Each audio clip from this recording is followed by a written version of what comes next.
to play some of the games that I was planning on playing about 3 o'clock this morning, and when I got immediately, suddenly, out of nowhere tired on stream and had to cut it short. So we left off in week 11. What's up, Lichmax? We left off in week 11. We are 9-0. This is the 2026 season, year 3, and we are in Michigan State week. I agree with you. I mean, I may just need to say it louder next time and let him use that.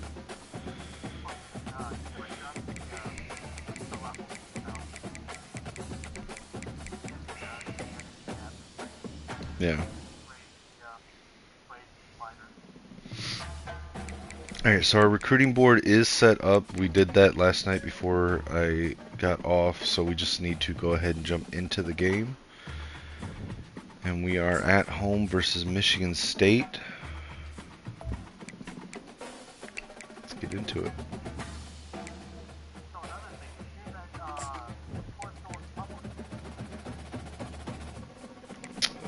Is that good or bad?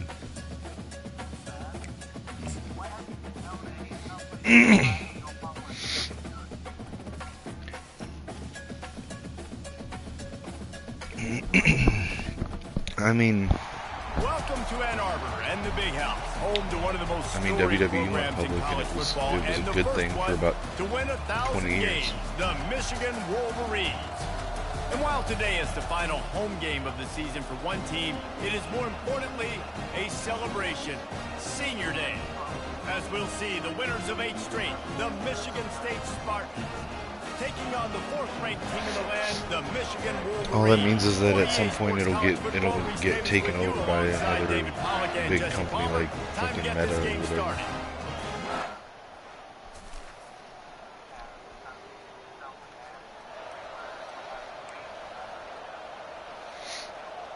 And then the person that started Discord can start a new one. First and 10 from inside their own 5. Let's see if they can create some space. From his end zone, a lot of room to throw downfield. Finds a tight end. Makes the grab, and he's dragged down. Nice quick throw there. It's so important for quarterbacks to be able to find a rhythm and to be comfortable and confident. You want to just get the ball out quickly, make it an accurate and easy throw. And you can tell that these two guys, they rep that play in practice all the time, and it's now showing up here on the Great job by the QB and the wide receiver understanding what they had to do to get a first down. I don't care about the completion. I don't care about getting a certain amount of yards. I got to get that first down so I get another set of downs so we can keep this drive moving. And he'll make his way out of bounds after the solid pickup. The Wolverines often look at this rivalry as their birthright to win, and boy, did they put the hammer down in a blowout last year. Yeah, and you heard a lot of hail to the victors, and you heard a lot about little brother and a lot of shots throughout. Oh, Micah Capano with a nice run there. Michigan is the program in the state. They are the brand, and Michigan State has heard that Palmer a ton. And that's just been a narrative that we've heard throughout the years, too. And it's something that people love talking about in Ann Arbor, is that they are the dominant team. And it's not even close in a in-state rival. Michigan State's got to do something to flip the script. If they want their program to reach the consistency that Michigan has, they've got to recruit better. And a big way in doing that is winning this game. You put on that winged helmet, and the one thing you want to do is establish the running game. No matter who the coach is, no matter who the players are, it's a tradition. It's physicality. That's how they built this brand at Michigan. And I think no matter who's there, it's going to be how they continue. I don't know. Here lately, I've had more faith in Zuckerberg than I have in Google. He gets the first down before he steps out of bounds. And the Wolverines come to the line with a new set of downs. Out of the shotgun, they go to the ground. He almost punched it in for 6. They'll get him down at the 1-yard line. And another nice gain by the offense. All right, defense. We got to change something up here. They're putting a big drive together. I mean, Facebook hasn't put a subscription on Instagram or any of the other social media platforms that they bought.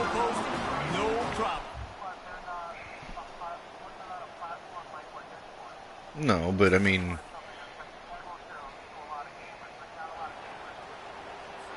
A little less room to work with now as the ball's at the 28 and it's 3rd and long. Looking to throw, and he needs a chunk play. And he's all bottled up, and now it's...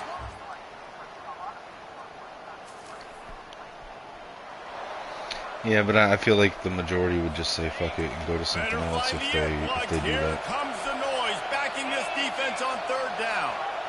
Wants to throw. It's Childs. Working their way. Yet.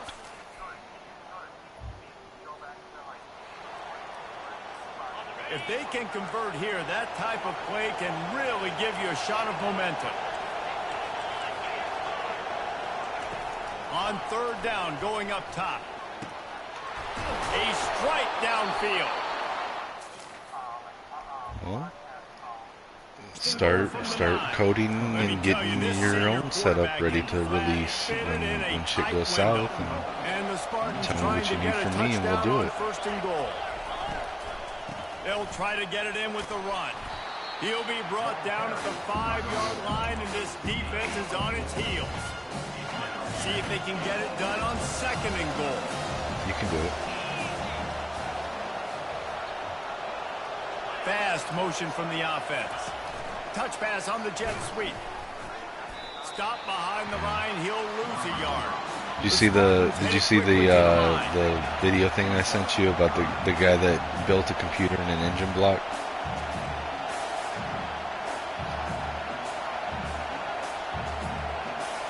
The clock has reached the 2-minute mark, and they have a chance to at least cut into this lead before the break.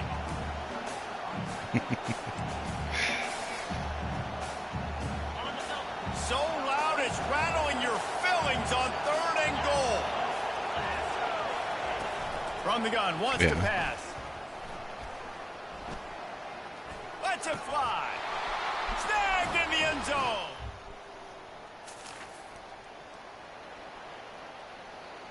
Okay, this isn't good. I just let them score. Okay, And here comes the Michigan offense back on the field. Let's see if Their we can get drive some chart is open starting here. to look a little monotonous. Punt, punt, punt, David. And their defense is starting to get a little frustrated, too. They just keep putting me back on the field, possession after possession. Jesse, this offense needs to get their heads out of there, you-know-what. The punter's on the sideline with the oxygen mask right now. He's been playing so much. I mean, those are pretty good, This pretty good offense, picks. they just got to stay on the field. They got to put a drive together and get some balance going, running and throwing the ball. And he'll be taken down, but he does have enough for the 1st down. When you're going to run a comeback route, you've got to sell like you're going deep. Yeah, but That was a Donovan great job Edwards is there by the more receiver, Gibbs than he really is making that Montgomery, corner so you're think kind of going he was Sonic. running deep down the field. So we got the corner to turn his hips, turn his shoulders, and then the receiver was able to just pivot around and make it a new. Wait, what? You just said Gibbs is more of a bigger back than Gibbs And is. he was loose and in the open field and on his way. A tremendous pickup on that one. They're in the red zone. 1st and 10 from the 20. They're threatening to score, and they'll throw it. Looking to the end zone. Touchdown, Wolverines!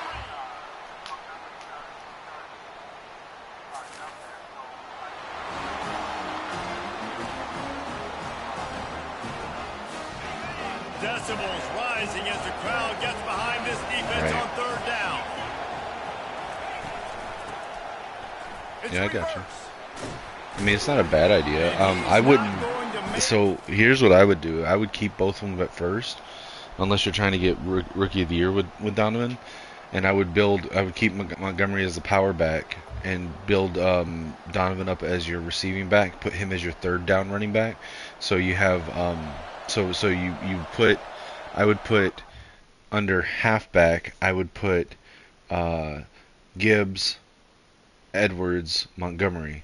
Under 3D running back, I would put Edwards, and then whoever you want for the next two. Power running back, I would put Montgomery and Edwards, and then Gibbs, I guess. And then, depending on what your receivers look like how many good receivers do you have? I got a start sheet now.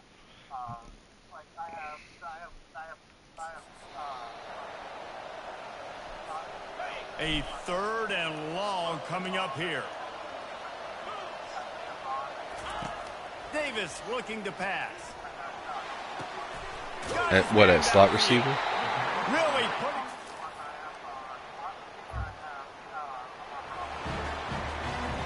Okay. So what I would do, so you got Amon-Ra, you got Isaiah Bond, you still got Jamo? Okay. On the ground. So here's what I would do. I would put wide receiver, I would put Amon-Ra at 1, Jamo at 2, and Bond at 3. But then I would put under slot receiver Amon-Ra at slot so that he moves inside whenever you have 3 or more receivers on the field. And then that would put Jamo and Bond on the outside. Slot receiver 2 I would put as Donovan Edwards. So that if for some reason Amon-Ra's not in the game, put Donovan Edwards at slot. Because if you're setting him up as a receiving back, he's going to be a good receiver as well, especially close to the line. So I would do that. So do the setup that I just mentioned with running backs and wide receivers. And I would do that for at least a season, maybe 2, but I would do it for at least a season before trading Montgomery. That way you can build Donovan Edwards up as a receiving back first, and then you can start putting points into power back for him. But that's just me. I personally like to run a 3 and 4 back rotation. I do it in college and in Madden, so... Down by multiple possessions, you can't come up empty on this drive. They'll go for it on 4th down. He'll try to throw and pick up the 1st down. Can't find his man. It's really easy to get caught up in the emotion of a rivalry game. We did, and certainly this was a huge... All right, so just playing the moments, I'm sorry for the stream real quick. For just playing for the moments, I just beat Michigan State 28-14. So we continue our winning streak over Michigan State. Jordan Marshall got player of the game, 19 rush attempts, 102 yards, 1 touchdown. But how about for the players as well? I'm sorry, I didn't mean to interrupt you. I just had to do that before. Days, you can talk about how you went out, you dominated, and you beat your rival. A lot of these guys are going to go on to the NFL. They'll be in locker rooms next year. They'll be talking about this for a long time. That's going to do it for us from here. For Jesse Palmer, David Pollack, I'm Reese Davis, and this has been another presentation of EA Sports College Football. Yeah.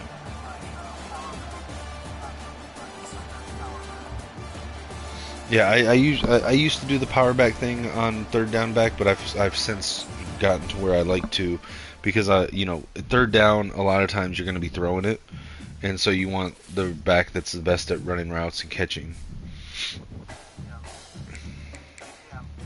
Okay, we're going to advance to week 12 now.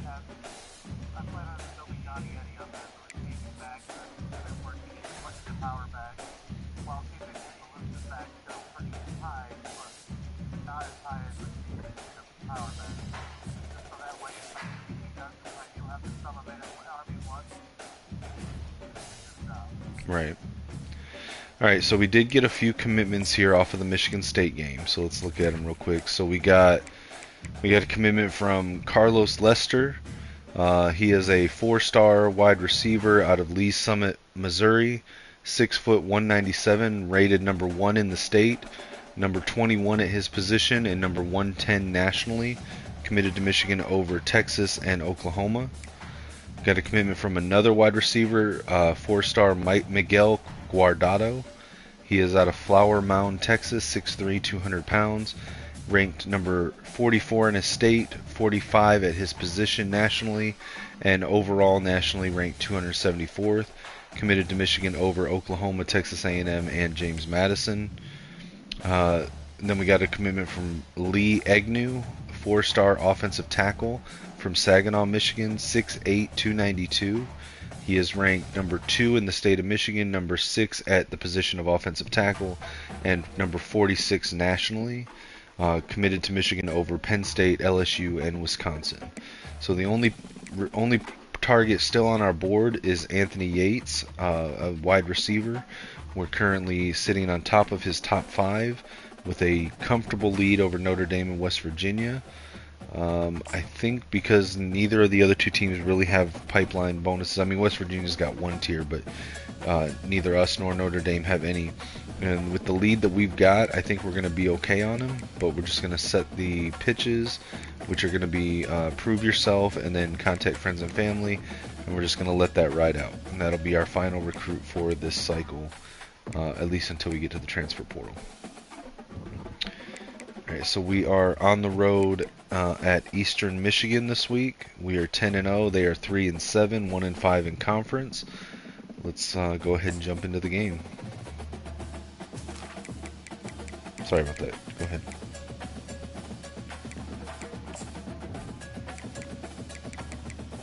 Wait, are you still there or did you leave? Okay, cool. Let's go with the white and secondary and the maize pants, and we'll jump into this game.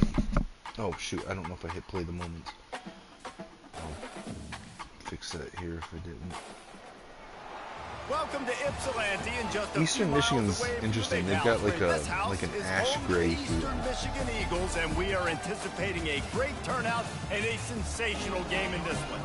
As we wind our way toward the end of another college football season, one of the grand Well, I mean, if you traditions run like is a- paying like a, tribute and respect to G5 those who of have a just one-star, poured their two-star souls league, you can do into the with Eastern success Michigan, of this Western program and honor the seniors on Senior Day. As we'll see the number 4 team in the country. You actually should do that next year Wolverines. if you guys do if you're in a G5 league, whether it's on Rail server or my server, you should run Eastern Michigan. You know why? Not only for their colored field, but you know why you should run them? First down Because for this next offense. year, or this upcoming year, will be the true freshman season for Noah Kaniga. And he committed to Eastern Michigan. They go to the ground. And a 9-yard gain on first down leaves him with second and short. Sometimes people say, That's his name. what's the big deal about going on the road? Well, if you're not careful, you might find out in a spot like this one, guys. Yeah, no doubt about it. Yes. This is a hostile environment, and you know you're going to be getting the. That is the literal. For this one. Now I have heard some people say it's All season, so they better be ready to bring it Kanega, today. but it's not. Like you listen, he's done interviews, and his father have done interviews because like he's not the only athlete in his family, and like he plays football and basketball, and his name is literally it's Kaniga. That's his name. That is how he has said you pronounce it. So I am dying to watch Eastern Michigan games, to watch these 50 and 60-year-old sports announcers have to say his name. Keeping it on the ground with the running Like, back. I just want to hear it. I just want to see it. I want to see if they stumble Really nice over run, saying it. good, solid pickup, and they'll move the sticks with a first down. The Wolverines are marching down the field. No, it's FBS. They're in the MAC. Receivers telling Or the in quarterback what they see. my custom conferences, they're in the Big Ten, the Great Lakes Conference. Trying to surprise him with the pass. Correct. He lets it fly. Makes the catch. But the MAC is FBS. He will score. Touchdown Wolverines. They're not a Power 4 school in real life, but they're FBS. They're one of the 134 teams, although there'll be 136 teams this next year. My G5 team's gonna be Delaware, dude.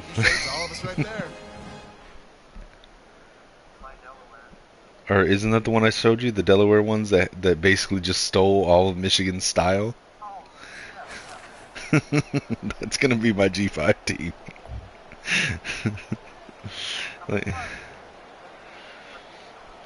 yeah, well, Michigan's not the first team to use the wing helmet. Like, there were a bunch of teams that used the wing helmet. Hell, back in the, I don't know, early 1900s, like, Ohio State and Harvard and Yale, I think, all used the winged helmet. A bunch of schools did. Delaware State literally said, fuck you, Michigan, we're going to take the maize and the blue and the winged helmet.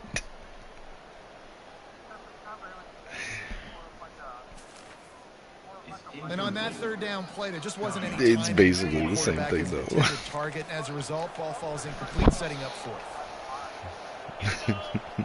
That's actually kind of cool, though. Fourth down, they'll try to throw it. That's actually kind of cool, though. Like, I would do that. But I'm just saying, they're going to be my G5 team, so, yeah. Like, I'm looking to get Michigan in the league that we carry over,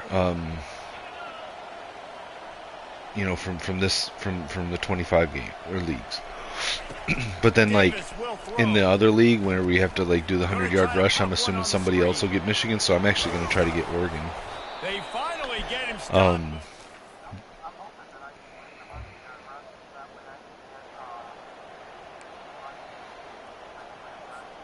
Yeah, I mean, hey, listen, I mean, assuming things are cross-platform, you'll have a chance in my leagues. But I assume, like, you, Maze Madman, Nico, all of you guys are Michigan fans too, so I assume one of you is going to get it. I mean, even if I win the 100-yard rush in the other league, I'll probably just take Oregon. That way one of y'all can get Michigan. It comes down to not necessarily who's the most open, who do you trust the most? Yeah, it's not about the X's and the O's. It's about the Jimmys and the Joes. And when my guy's better than you and I get you matched up out wide, and I know I trust you, I'm finding you. But here's a secret too that I found out, and assuming this is the same in CFB26. If you run like a G5 league, right? In my G5 leagues, like, part of the plan is to, like, build yourself up and you can accept other job offers, right? You are almost, unless somebody else gets it first, whatever team you put as your alma mater, you're going to get offered that job at some point. Because literally out of 4 G5 leagues that I'm playing, I have gotten offered the Michigan job at 3 of them. Like, you always get offered whatever your alma mater is. So like, if you start a G5 league, if you put your alma mater as Michigan, and let's say you start out at Eastern Michigan, unless another player who also puts their alma mater as Michigan gets offered the job first, you will at some point get offered the Michigan job. They're going to try to click it right down the field here. When you're looking at your playbook and it's worked so well in the first half, I don't think it brings it in down the left side. And they are pushing the ball down the field. Like, I passed on the job in 2 of the leagues because I felt, or in one of the leagues because I felt like I have them in every league. Like, got it first and 10 just outside the 40. Using the quick game. Hit the gas, kid. Wide open ahead. nice spin move by Samaj Morgan there. Got the ball down to the 9-yard line on that pass play. You know you have to tackle the catch. When this guy gets the ball in his hands, he is so dangerous after the fact. Let's so try a run it's play okay here. for him to make catches. You just got to get him to the ground quickly. One of my favorite run plays here. On the last one has him ready to go from inside the 10. He pushes Got it down to the 2. Nice run by Micah Kapana. Keep pounding away at this defense and make them play the run. If you can get this many a chunk, they're going to have to commit more guys to the box, more guys to the run. I could not do that. Got it back on I could not do that. I cannot play as Michigan State. Senior, don't give them any extra yards. Great tackle there. They'll try to blast their way in. Touchdown, Wolverines! And they add 6 more to the board with that trip to the house. The mantra is... Yeah, I mean, I couldn't do it. I could not do... I could play any of Michigan's rivals except for Ohio State, Michigan State. Like, Notre Dame is one that I would potentially look to as an alternate. They're technically a Michigan rival. So I could play that one. But, like... Picked up 2 yards on that last one. They need 8 on 2nd down. Right. But, I don't know. If I don't get Michigan, I think I'm just going outside of the conference. I know technically in real life Oregon is in conference, but in my custom conferences they're not. But I think my top picks, if I'm not getting Michigan, would be Oregon, LSU, Notre Dame. Touchdown, Michigan! And the stomping has commenced. That touchdown grabbed the 25th of his career. Not surprising either. When you've got this guy's ability, State is a 3-star school, I think right now. Like they're having a really bad couple of years. That's an impressive figure. Yeah, he's definitely one of those guys that have been so big. Who else would I potentially pick? Like I mean, maybe Florida State or Miami, Texas. Texas would be a good one to pick. Maybe Boise State.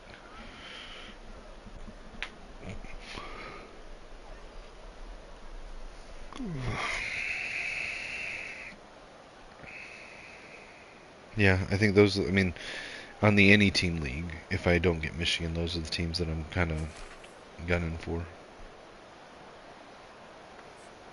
Michigan ready to get that offense rolling again. G5 leagues, it would be Delaware State, They'll give it to the back. Coastal Carolina, East Carolina. And he's able to find a little bit of running room before potentially they like get it down. FIU Nice or job UCF. back, finding space, getting downhill, making a SMU good is a run. good Great job G5 finishing his league. pass. Or I mean, they're not really G5 in real life anymore, but Now the quarterback changing the original play call. I mean, Eastern Michigan would be fun, but I don't know. I don't know if I want to play. I don't know if I want to play against Michigan every year. Well, I know that one fell incomplete, but what a day this guy has had throwing the football. Multiple touchdowns, and he's done a really nice job. See, you're going scorched earth. You're like, if I don't get Michigan, then fuck Michigan. I can't do that. Keep this offense on schedule. He's there to make the stop, but not before he sets up this offense. Well, no, but you're like, I'm gonna play Michigan State so I can spoil Michigan season every year. Like, I can't do that. Like, if I'm not playing Michigan, I almost still want them to win. We've seen this guy gash defenses. He's scored a boatload of touchdowns this season. You're anticipating him getting the football here. Well, he gets tackled down at the 1-yard line, so offensively, do you feel confident enough on third here trying to handle it? Like, USC would be another good one, but I don't like Red. No, well, he went to UCLA. In fact, UCLA is USC's chief rival.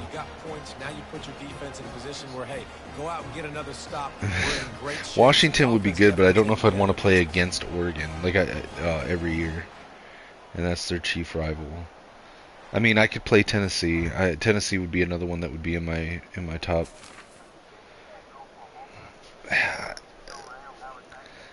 The problem for me is that I don't like red jerseys. That's why I don't want. That's why I wouldn't like. I like USC, but like, and they're tolerable. But willing to take 2 plays to get the first. Using his legs, it's smart. Right, I would. I literally would if I took Oklahoma. I don't like red jerseys. I don't like them. Offense gets set for second down. Agreed. Like Running back searching for a hole. Hole down. Like I barely I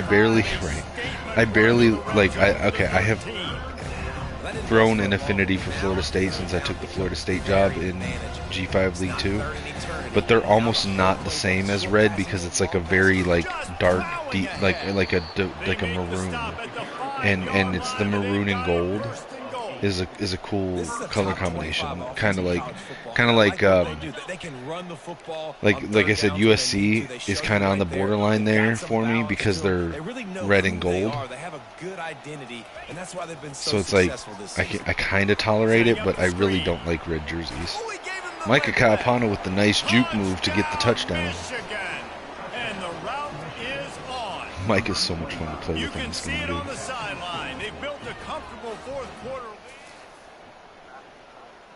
He is. Fucking speed demon. Alright, we got 3rd and 7 on their 48. Let's see if we can get a little quick comeback This room. one would be a doozy if they can pull it We're off. gonna put Quarterback checking off. On 3rd and long, he has to throw for it. Got his man to the left. And a nice... I don't even care about that as much as I'd want, like, give us the ability to tell, hey, dude, I want you to focus on this type of game. I want you to focus on your speed rusher abilities. Like, not even like spend the points. Like, let them keep spending the points the way they do, but let me sort of direct them. Like, hey, I want you to get stronger. Hey, I want you to get faster. Hey, I want you to, you know, work on your man coverage or whatever. And like let them do it. Like, I don't care, but like let me have some hand in it. Like, as a coach, I should be able to say, hey, I want you to work on this stuff. I'll say, watching this offense this year, one of the things you have to be really happy about is their ability to move the sticks. This is one of the top 25 offenses in the country in getting first downs. That running back is one of the biggest reasons. He is a weapon. The clock is my friend. If I can do this late in the ball game with a lead and I can continue to run the football and they have no answers, well, then I'm going to walk away with a win. So, listen, I wouldn't change a thing. I'd keep pounding the football, keep running the... And they're going to put another one into the end. Bruh, I don't really have a trouble with that. Sometimes you have to get 3 stars, but like, I look at offensive line because in the game it's not like real life. Like, you can literally, like, because all the important stats are the same, no matter if it's tackle, guard, or center. So I just literally look at the archetype. I don't look at the position. So like, when if I need, so I go and look at how many. So all my tackles are all pass protectors. So I'll go look and say, okay, how many tackles do I need? Okay, I need 2. Okay, so I need 2 pass protectors, and then I just go through tackle, guard, center, and find the best tackles.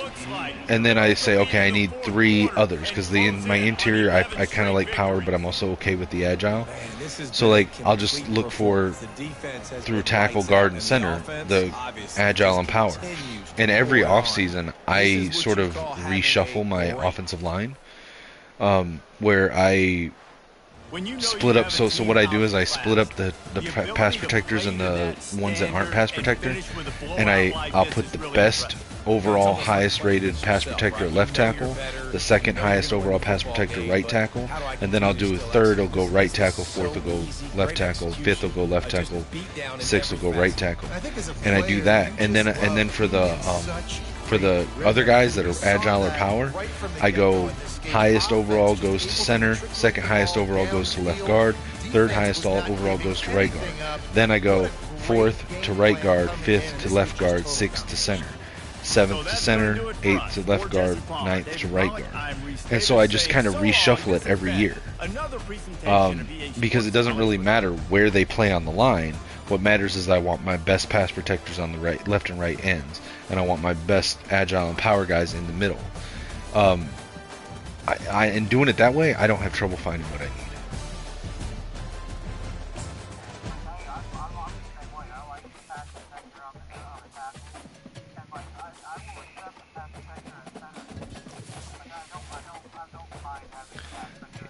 There's a big reason why I don't put pass protectors at center. I'll tell you why. Generally, pass protector strength is not good.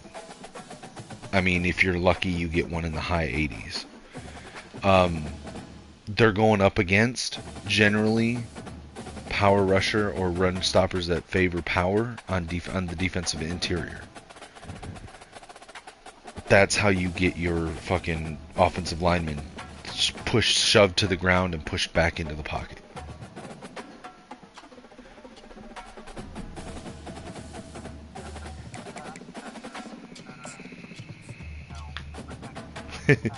They are. They're good against pass rush moves, but the strength thing comes into play, and because the defensive interior are usually stronger, I like my interior, like that's the one stat I look at for my interior offensive line is I want their strength to be 90 plus. And generally pass protectors don't have 90 plus strength. Like I'm just gonna go look at my current roster here on the Dynasty that I'm doing. So let's look. So offensive line, let's go to strength. Okay, so I do have one guy here, Luke Hamilton, that is got ridiculous strength for a pass protector. He's got 98 strength. He's my left tackle. But then below him, it's Dylan Kirkpatrick, 86 strength. LaMichael Root, 85 strength. So then if I go over to right tackle, Andrew Sprague, my right tackle, starting right tackle, 89 strength. Second string, 83 strength. My third string, 80 strength. But if I go to my interior, my left guard, Evan Link, 92 strength. The one behind him, Alpha Genus, 97 strength. Dion Tubbs is redshirting as a freshman. He comes in with 88 strength. Jake Guanera, my starting center, 94 strength. Now the ones behind him are not super strong, but hopefully they'll develop. Zach Omland has 86 strength, and true freshman who's redshirting, Brian Pierce, has 84 strength. Right guard, 93, 96, 93. So like strength matters for the interior. Whereas on the on the tackles, it doesn't really matter as much as their pass rush protection ratings, because the defensive ends are generally using pass rush moves to get past you, right? Defensive ends are generally not as strong as defensive tackles. Sometimes they are, but not usually. But they're trying to use pass rush moves. The interior defensive line, they're mostly your run stoppers, and so they're using block shedding to disengage to make tackles more than they are pass rush moves. Strength affects block shedding. So that's why. So like the defense and offensive linemen basically have a battle of strength to move forward or back, to disengage or to not disengage, and it's affected. It's also affected by the block shedding stat for defensemen, but for offensive line, it's almost solely on their strength stat to stop them from being able to block shed. There's no counter stat to block shedding. So it's almost entirely based on the strength of the offensive lineman. Defensive line need to have strength and block shedding. But offensive line, it's just solely focused on their strength.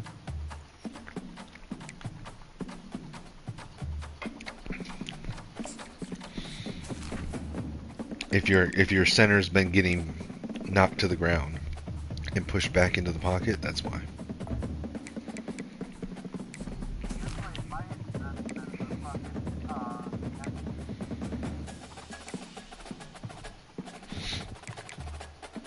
With them, you just, like I said, you just gotta try to get the best pass protectors, but I mean, it is what it is. Like, defensive ends generally are gonna win most of those matchups. Alright, so this week we are on the road at Miami of Ohio. We are still going after Anthony Yates. He has cut to top 3. We still have a pretty comfortable lead over West Virginia Notre Dame. Notre Dame does have a visit on week 14, but there's nothing else for us to do with him. We just got to kind of ride that out. So we are 11-0. This is our final game of the regular season. We are on the road with Miami of Ohio Redhawks. We are 11-0. They are 5-6, 4-3 in conference. Let's jump into the game.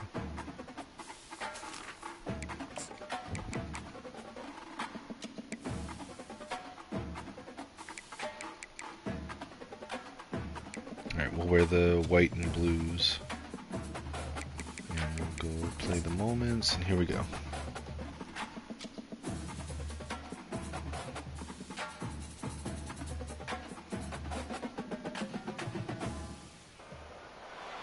So where are you at today? House Roethlisbergerville, Oxford, Ohio, on the campus of Miami University and home to the Red Hawks. Are you in Georgia already, or do you just leave up? Fantastic game and a full house for this one. And while today is the final home game of the season for one team, it is more importantly you have to. You just go down 24? Senior day. As As we'll see, the number 6 team in the country, the Michigan Wolverines. I didn't know if you, because you could cut 40 over to 75 if the you wanted Miami, to. Ohio Redhawks.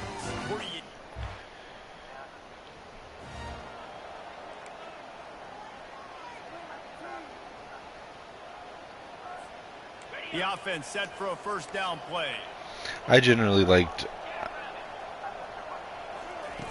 Yeah, I generally liked going 24 down to. I like and didn't like the Chattanooga area. Like I didn't mind the grades there, but then like downtown Chattanooga annoys me. And don't give the fans reason to get jacked up and excited. Come out early, be in a business mode mindset. You got to start fast. You got to have a sense of urgency. You cannot come sleepwalking into an environment like this because it'd be so nice if they did like an 840 style interstate around Atlanta. He is going nowhere. Stop at the line of scrimmage. Yeah. Now on second down. Now he's looking to throw it. Right. Like, I don't ever go, like, unless I'm going downtown Nashville, I don't ever go through downtown Nashville on any of the major interstates. I just either cut on 440 or Old Hickory Boulevard or Bradley Parkway. It's going to be tough.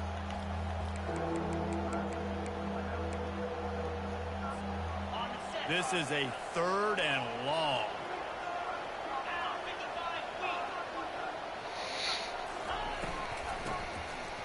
Tosses to the quarterback. That play just never had a chance. They knock him down for a loss of 5. That's what I do too. The Wolverines like I don't ever drive through downtown Nashville unless I'm going able to downtown. get the first one of the day away. They did have to send him out 3 times in that victory last week. So Miami, Ohio's offense will go to work for the first time. As dynamic as this guy is on the outside. If you're going on anywhere on the west side of town, yeah.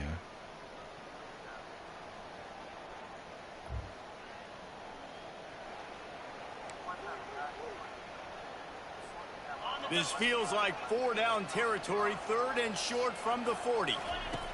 They'll try to get it through the air. And they fail to hook up on.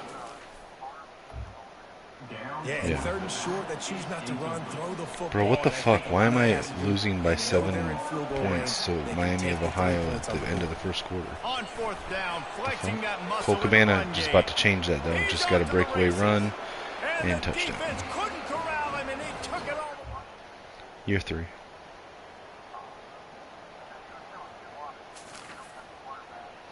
No, so it's kind of funny what's happened with this with this dynasty. So year 1 had Davis Warner. Right? I recruited Gossett. Gossett was a 5-star quarterback, but he has not developed well yet. So year 2, he was in his redshirt freshman year, and I wasn't able to get a transfer quarterback, so I had Alex Orji. However, and the defense settled in to stop I won the Natty with Alex Orji. They allowed the completion, but this defense was now I did get in the first offseason I did get a transfer wide receiver who has been a godsend. With his name is Jalen Moss, and he's still with the team. I wish. Although, funny enough story, sidebar for that in a second. But I won the Natty with Alex Orji, and Gossett developed a little bit, but not more than Jaden Davis. So in year 3, I've got Jaden Davis here. The biggest additions that helped to win the Natty was that I added 2 defensive ends, Jaden Virgin Morgan from Boise State and Corey Foreman from Fresno State. Holy hell, they were a badass fucking defensive end tandem, dude. And then backing them up with Edic Paye and Baxter, it was like unstoppable. But funny enough that you bring up Randy Moss's son. So you know Randy Moss was drafted by and became famous with the Vikings, right? So the Vikings invited post-draft Randy Moss's son, Montego Moss, to camp. So he's currently there trying to get a contract with the Minnesota Vikings. Settle for a field goal. Davis will throw. Yeah. And he lays out and... Man, I love those guys that are willing to put their body on the line. And he does. I mean, he's I think he went undrafted, but I'm just saying, like, they invited Randy Moss's son to their spring camp. Great concentration, great effort by the receiver.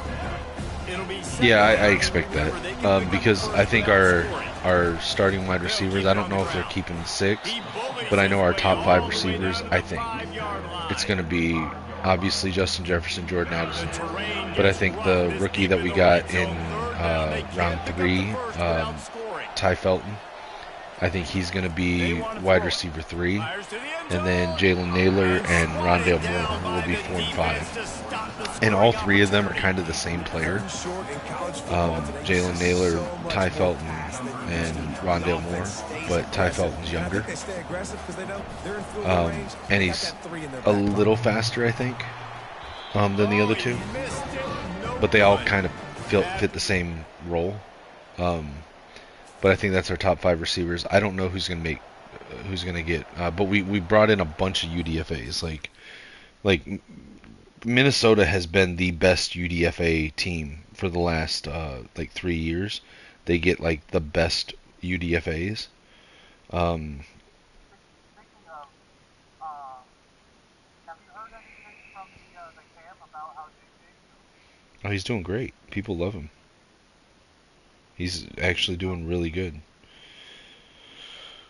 So these are the UDFAs that Minnesota brought in.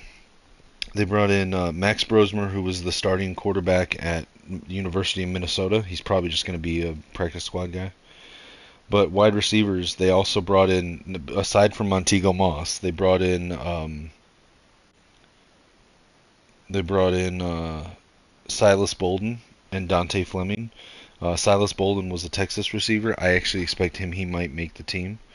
Dante Fleming from Tulane, I don't think he'll make the team. They brought in offensive lineman Zeke Correll from NC State and Joe Huber from Wisconsin. I'm not sure about them. Defensive line, they brought in Chaz Chambliss from Georgia, Tyler Batty from BYU, and Alex Williams from MTSU.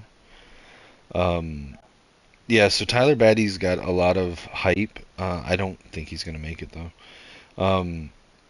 They brought in a punter, Oscar Chapman from Auburn, which I think he probably will make the team. They brought in tight end Bryson Nesbitt and Ben Urosek. I think Ben Urosek, he played at Georgia. I think he could make the team. Trey Stewart, a running back out of Jacksonville State. I don't think he's making the team. No, we have a punter, but he was just so-so. So they're in a camp battle. Robert Lewis, wide receiver from Auburn. I don't think he's making the team. Logan Brown, though, an offensive lineman from Kansas, I think he could make the team as well. So if I had to put money on it, I would say our top 6 receivers are going to be Justin Jefferson, Jordan Addison, Ty Felton, Jalen Naylor, Rondale Moore, and Silas Bolden. I think those would be our 6 wide receivers. But that's just a guess. I might be wrong. I don't know. They line up, and it is a long way to the sticks from here. We picked up Isaiah Rodgers, not Aaron Rodgers. He'll try to pick it up through the air. And they can't hook up on the... No, we did in the draft. So we traded it was kind of crazy, the trades that he made. So we got Sam Howell from Seattle in a trade. So it was weird. So what we did is we traded...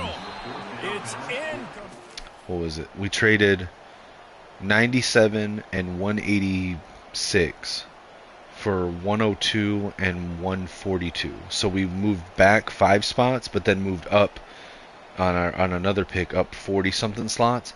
Then we turned around and traded that 142 pick for Sam Howell and 176. And then we traded 176 for 202 and 203. So we turned 1 pick into 3 players. If you count Sam Howell as part of the draft class, even though he's not part of the draft class, he was just a trade during the draft to get a backup quarterback. So JJ's backup is going to be Sam Howell, who was a He was a first round pick. He was a fifth round pick, but he started an entire season in Washington, and threw for like 4,000 yards. So like he's not bad. He just had turnover issues. No, there's no position battle. Linebackers shuffling around, trying to keep the quarterback from JJ's the starter. Sam Howell's there to push JJ and to be an emergency.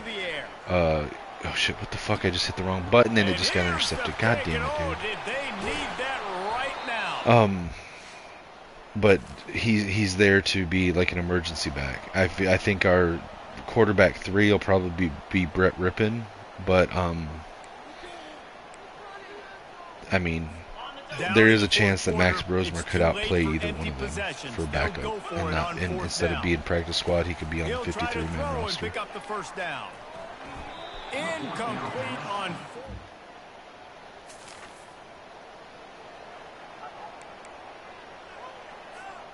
Ball is at the 20. They'll try to convert. He's going to, dude. How can he not? Like They'll stick to the ground. no, there's all the reasons he will, dude. He's got a QB-friendly coach, a QB-friendly offense. He's got Justin Jefferson, Jordan Addison. He's going to have 3 of the fastest receivers in the league, not outside of fucking Worthy, Jamo, and Tyreek at slot. He's got TJ Hawkinson. He's got, Isaiah Bond technically hasn't been signed. We are okay going into a track meet, and that's really what we saw in this game. No, he didn't get drafted. Yeah. Well, you gotta understand, Isaiah Bond has some character issues. He's also 5'9", and he came into the combine talking about, I'm gonna break Xavier Worthy's record. I'm gonna run a 4.1 40, and then proceeded to run a 4.39 40. For reference, Xavier Worthy's record is 4.21. So he did not run anywhere. He was not the fastest at the combine, let alone breaking Xavier Worthy's record and setting a new record. So he just I don't know. I think he just bombed the draft process. But Jalen Naylor, Ty Felton, Rondale Moore, they're 3 of the fastest receivers in the league outside of the very top. Like technically, Ty Felton ran a faster 40-yard dash than Isaiah Bond. I think his 40-yard dash was like 4.36 or 4.37.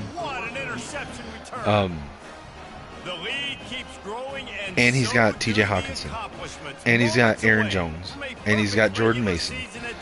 On top of his targets and his weapons, okay? On top of all that, he's got, in my opinion, it's going to be the best offensive line in the league, because he already had Christian Darrisaw, who was the best left tackle in the league. He's got Brian O'Neill, who's a top 5 right tackle in the league. Last year, their interior offensive line was shit. So what did Kevin O'Connell do? Kevin O'Connell got so mad about the number of sacks and the way the interior offensive line got handled in the games against Detroit and Los Angeles. Well, no, but the point is that after the game, like if you go back and watch his post-game interview, he was pissed. He was like, I forget what he said, but he said something about the offensive line, and they went into the off season, and what did they do? Well, let's see. They need interior offensive line. Who had the highest graded interior offensive line in the league last year? The Indianapolis Colts. So the Minnesota Vikings go out and get last year's starting center for the Indianapolis Colts, Ryan Kelly, and last year's starting right guard for the Indianapolis Colts, Will Fries. So they went out and got 2/3 of the best interior line in the league to add to the probably the top tackle tandem in the league. And then their first round pick was an offensive guard. So like they have one of the best, in my opinion, offensive lines in the league now.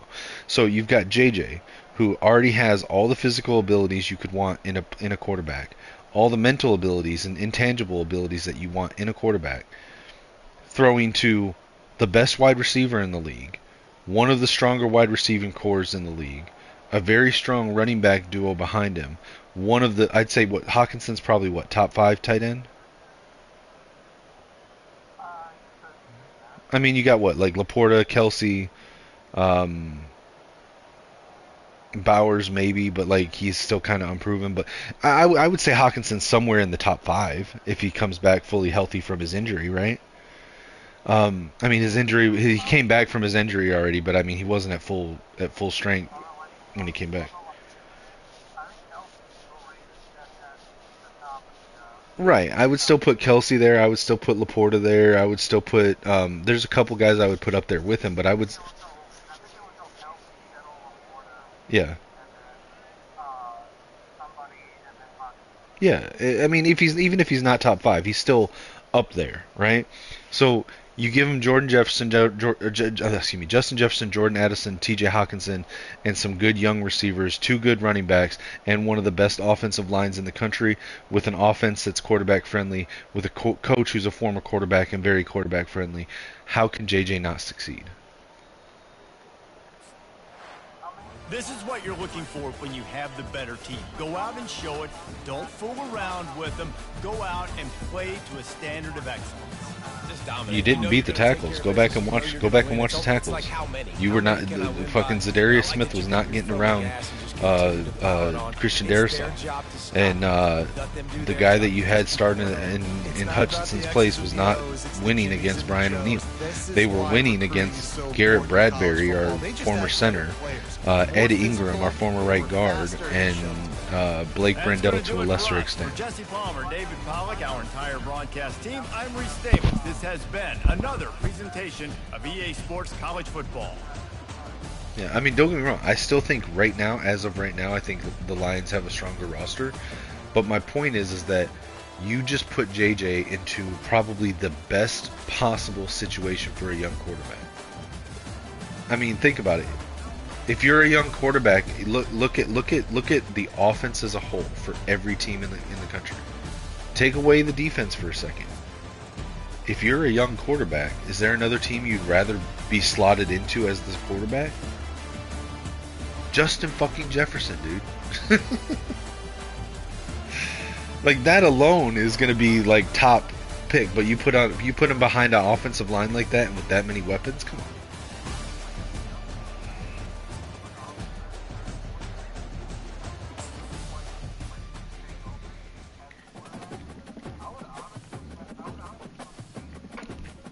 Why? They besides Worthy, who do they have? Okay. Kelsey, go back and watch Kelsey in the playoffs. Dude is done. He's washed up.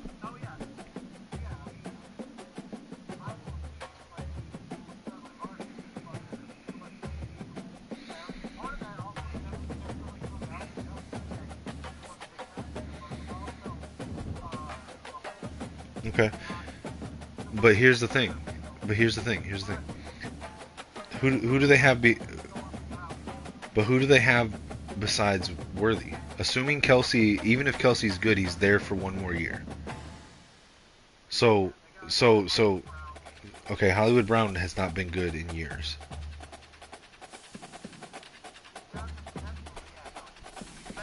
And they just lost two of their best offensive linemen. Like, they just lost one of their guards and their center, Joe Thuney. So, like, you really want to go to Kansas City? I don't think Kansas City gets back to the Super Bowl again. Yeah. So why would you want to slot in to KC?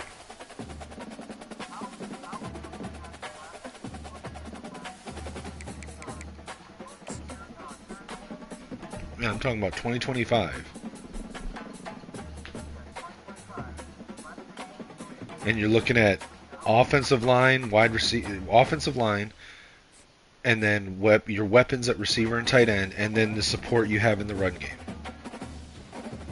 and the coach and the offense. Yeah, but think about this. But think about this for a second. You're right. The Lions have probably an equally good offensive line, although you did lose Kevin Zeitler, and Zeitler was probably one of the best guards, at least the free agency guards. Ragnow is good, but he's also very injury prone. But you've got Sewell. Sewell's really good, and the other tackle, the one from Ohio State, Taylor Decker, he's really good.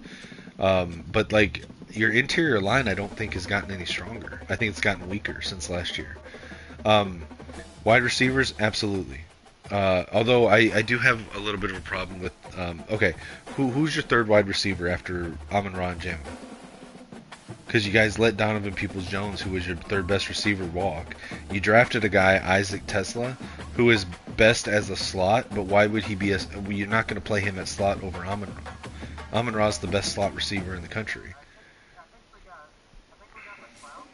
Yeah, so like, okay, like if I told you Amon-Ra, Jamo, and McLeod, or Justin Jefferson, Jordan Addison, and Ty Felton, which, again, McLeod, I don't know much about him. Ty Felton, he's a rookie, but he did run a 4.37. And he's got a crazy RAS score. So RAS is relative athletic score. He was like in the top percentile of all time at relative athletic score, which is why they drafted him. I have a hard time thinking that you would not pick Justin Jefferson, Jordan Addison. I mean, Justin Jefferson is such a fucking safety blanket, dude. Like, Justin Jefferson, he's not Megatron. He's not Randy Moss. He's the closest we have to either one of those guys right now.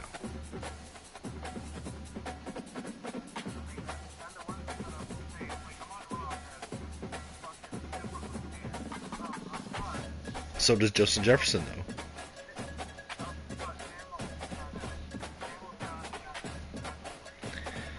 So here's the thing. I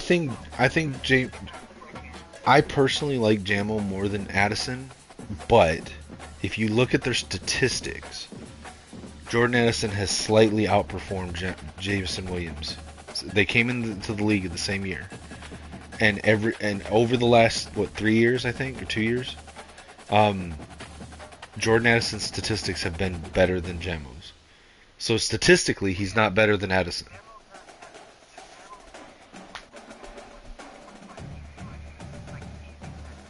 Right. Right.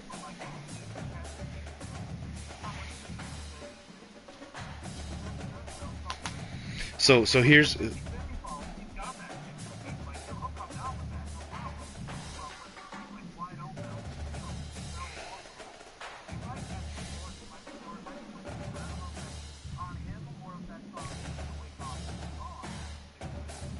here's what I would say comparing these two in the context of the statement that I said that JJ's in the best situation possible for a young quarterback. I think comparing the offensive lines, if you had 2024 Detroit line and 2025 Minnesota's line, offensive line, they're pretty much the same. However, the fact that you lost Zeitler and didn't really replace him with much, I think that in 2025 Minnesota's line is slightly better than the Detroit's.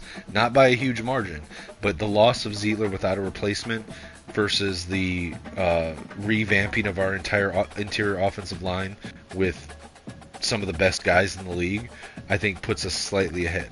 I think Sam Laporta is a little bit ahead of TJ Hawkinson. I don't think it's a huge gap, but I do think you guys have the better tight end room. Wide receiver, I think we have a slight edge. I really do. I think, because like I said, I can go 5 deep on Justin Jefferson, best receiver in the country. Jordan Addison, I would say, is the best number 2 statistically, a little bit better than Jamo, and would be a wide receiver 1 on almost any other team.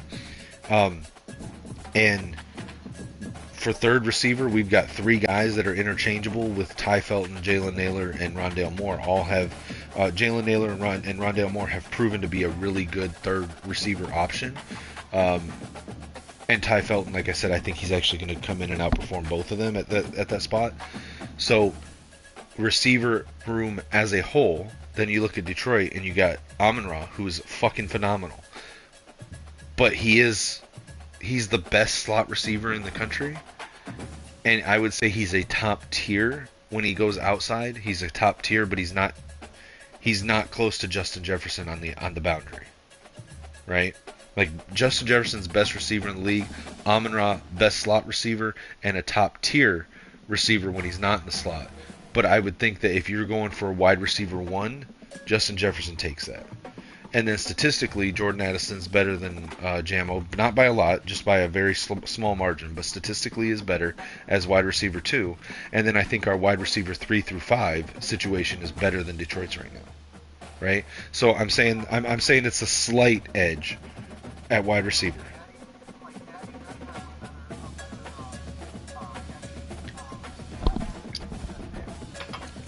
And route running.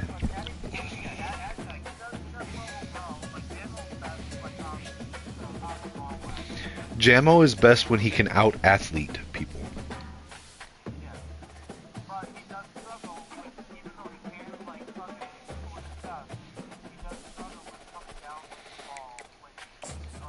Right. He's a better athlete, and when he can out-athlete somebody, he's going to win the matchup. I think, and listen, I like Jamo. Like, personally, I like Jamo better than Addison. But I'm going to tell you right now, Jamo's fucking dumb as a box of rocks, dude. I'm telling you, it's fucking ridiculous. Go listen to his interview with the Amon-Ra brothers on their channel. Dude is fucking stupid. Okay? Like, I'm not trying to be mean. I'm not saying he's like a bad guy. I'm saying he's fucking stupid, okay? Right. He's a great athlete, but I think when it comes to route running and football IQ, I think that's why Addison outperforms him statistically, even though he's not the athlete that Jamo is. Does that make sense? Like, he's able to use his intelligence to get a drop, get a fake, get ahead of somebody, to outthink them on the routes, and he's able to pull in more catches and be more consistent. I like Jamo. Okay, I really do like Jamo, and I honestly can't even say I wouldn't trade Addison for Jamo, considering what I think that Kevin O'Connell could do with him. But back on track here. So would you disagree with me to this point that Minnesota has a slight edge in 2025 on offensive line and wide receiver? Slight, not big at all. I'm not in any way downplaying Detroit's rooms. I'm just saying, with what they currently have, they have a slight edge. And so far, with what we've talked about, Detroit has a slightly bigger than slight edge at tight end, right? And I do think that Detroit has the better running back room. Sonic and Knuckles are fucking awesome. But Aaron Jones and Jordan Mason, I think, are a very underrated duo, because Aaron Jones is just consistent as all hell, and the one area that he lacks is short yardage power. Well, Jordan Mason statistically was one of the best in the country at that last year. He was the running back 2 in San Francisco, and he's the one that stepped up when McCaffrey was injured and ran all over fucking teams. Jordan Mason did. So you add in, so I'm not saying that they're as good as Gibbs and Montgomery, but I'm saying the drop-off isn't huge. I would say it's probably slightly bigger gap than the gap between Laporta and Hawkinson, but not by much. So I would give slight edge offensive line and wide receivers to Minnesota, slight edge tight end and running backs to Detroit, right? Maybe even a little more than slight. But I would say that the reason that I still say that Minnesota is the better spot for a quarterback is the X factor. Detroit, you got Dan Campbell, who's a good motivator coach. He's not an X's and O's coach. Ben Johnson, your offensive coordinator, was the X's and O's guy. He was the one that really salvaged Jared Goff's career and put together the offense that has had Detroit running so high the last few years. And he's now in Chicago. I don't know how your offensive coordinator is going to do, but I'm willing to bet because your offensive coordinator is going to be the one that's in charge of the passing game, the play calling for offense, stuff like that. Um, I would say that Kevin O'Connell, former quarterback, QB whisperer, has won a Super Bowl as an offensive coordinator. Is called the QB whisperer because he made Kirk Cousins good. He got wins out of Josh Dobbs and Nick Mullins as when they had to step up and start. He took Sam Darnold, who was a bust, and took him to a 14-win season as the quarterback. He has a very QB friendly system that airs it out a lot, but also runs off of the play action. And he's a hell of a fucking mentor for any QB. On top of that, Josh McCown is the QB's coach, another former quarterback who also is very similar to Kevin O'Connell. I would give the coaching edge as far as a QB and offense to Minnesota. So, would you disagree with any of what I just said?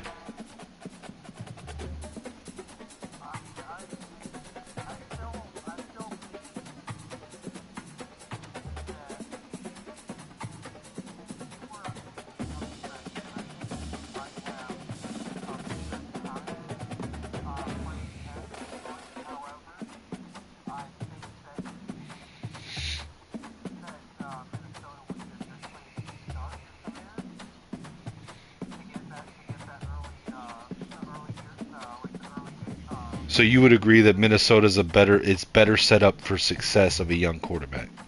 For starting, yeah. Now for longevity, I would start like after you've had like a year, I would start looking at other teams. Like for starting out, I think coming out of Minnesota would be a bad. Yeah, so that's and so again, I think Detroit's right up there. I would say Detroit's probably the number 2 option for a young quarterback, but well, in 2025 with the turnover at your coordinator positions and all that. But so my question now is, so Minnesota's slight edge over Detroit. I don't think there's another team that is a better situation that's even close to these two teams for a better situation for a QB to be slotted into. When you look at offensive line protecting you, weapons at wide receiver and tight end, support from the running back position, and the type of coach and offense that you're going to be in.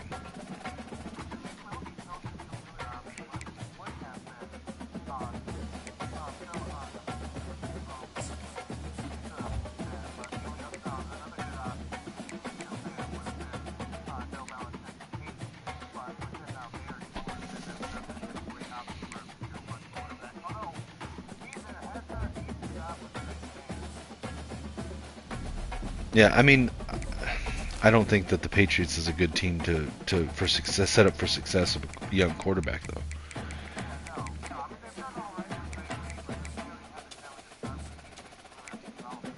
Right.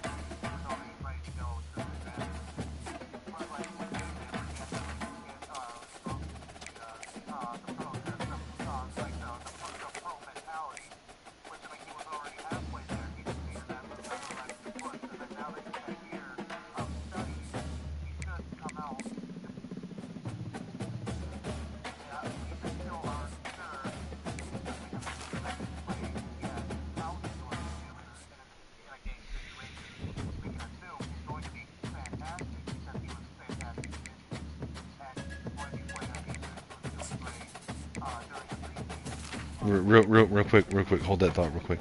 So, real quick, hold that thought because I'm still on stream. I just need to do this real quick.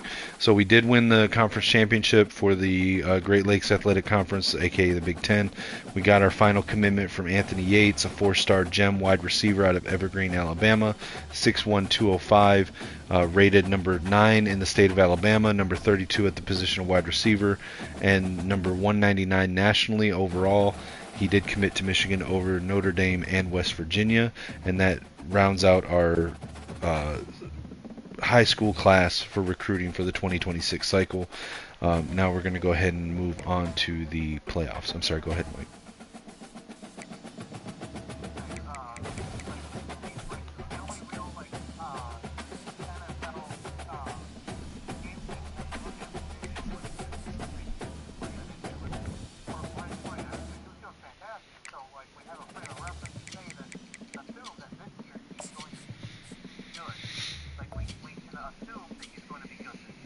Right. can't say quarterback is going to be, which would still be quarterback. Well, no, I'm not even talking about his personal performance. I'm just saying I can't. And maybe I'm just being, I am a Minnesota fan, so maybe I'm myopic on it, but I can't look at it. I don't see another roster. Like, go look at the offensive side of a roster of in the league of any other team. Remove the quarterback, factor in the coach and the offense. I don't see another roster in the NFL that is better set up for a young quarterback in his first year starting to succeed than the 2025 Minnesota Vikings. I mean, with the knowledge that I have of the team, I can play into 3 games. I don't know much about Like he has, I'm saying he has zero excuses if he doesn't succeed in this offense. Because he's set up so much for success with this team that there are zero excuses for not succeeding. I mean, outside of like the Lions and the Vikings, I don't really know much about the other teams. Well, no, but you've played Madden, you've looked at the rosters, you've seen what they have, you've seen some of the players and stuff. Real quick, I'm just gonna go over the end of season stuff real quick on the stream real quick. So looking at the playoff bracket, we are slotted in the number 4 seed. We do have the bye week, so the number 1 team is the Cincinnati Bearcats, having won the Greater Midwest Conference. Number 2 seed are the Clemson Tigers, having won the South Appalachian Conference. Iowa State Cyclones win the Great Plains Conference, and then we round out the top 4, having won the Great Lake Athletics Conference. We have the byes. Number 5 team is from the South Appalachian Conference as well, East Carolina Pirates. They're the number 5 seed. They are matched up with the number 12 seed Wisconsin Badgers. The number 6 seed Tennessee Volunteers take on the number 11 seed Penn State Nittany Lions. Number 7 Houston Cougars will take on the number 10 seed Kansas State Wildcats. And the number 8 seed Notre Dame Fighting Irish will take on the number 9 seed Texas A&M Aggies. Real quick to check on the awards. So the Heisman winner was Avery Johnson from Kansas State. The runner-up was John Mateer. Also finalists were Eli Holstein, Austin Novosad, and Cam Williams. Let's see. We are... Oh, you know what? I need to advance one more week. I don't think any of this is going to change, but they have that fucking buffer week of week 16. I was wondering why the Heisman thing didn't pop up. Okay, let's see. So yeah, so Avery Johnson won the Heisman.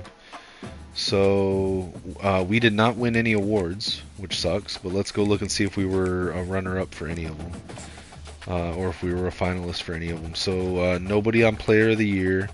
We did get 4th on Head Coach of the Year. Devin Baxter was number 6, and Lugard Edekpaya was number 10 on defensive end, or excuse me, defensive player, excuse me. Jair Hill was number 2, runner-up on defensive back, and Josiah Edmond was number 9. Best running back, Cole Cabana, was number 6.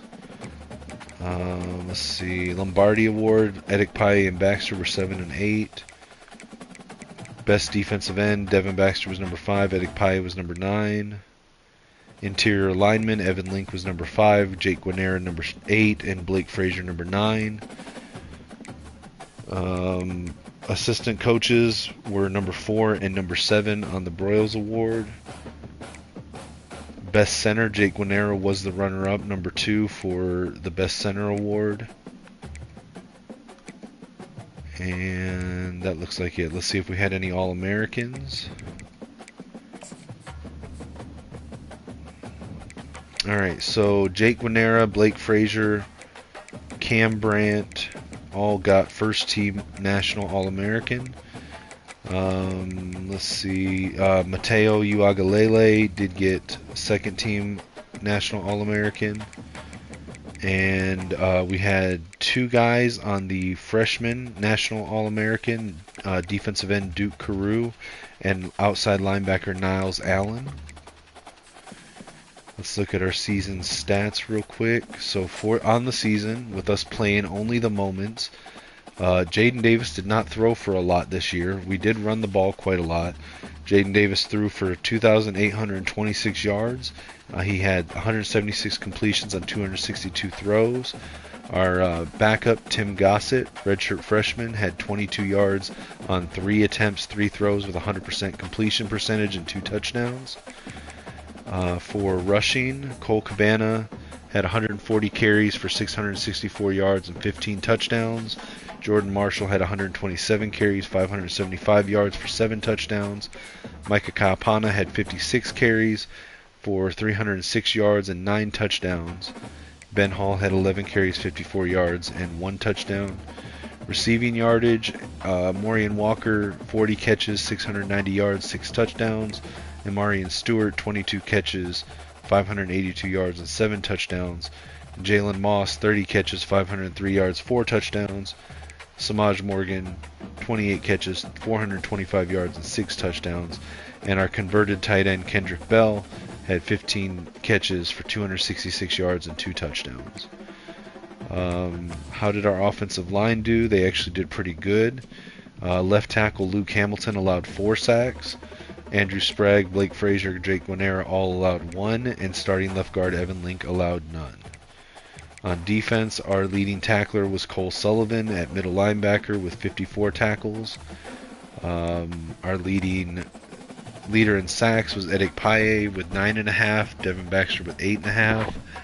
Interceptions leader, Jair Hill had 5. Deflections, Jair Hill led with 8. Forced fumbles, Jair Hill led with 4 forced fumbles. Josiah Edmond had 4 fumble recoveries. And then our kicker was perfect on extra points. This is Adam Samaha. He only had to kick 4 field goal attempts all year. He was 2 of 4 for 50%, long of 47. And our punter averaged 42.4 yards per punt. Let's see. We do not currently have to replace either of our coordinators. On early National Signing Day with 24 commitments, we are ranked number 1 in recruiting class rankings with 12 5-stars, 12 4-stars in our class.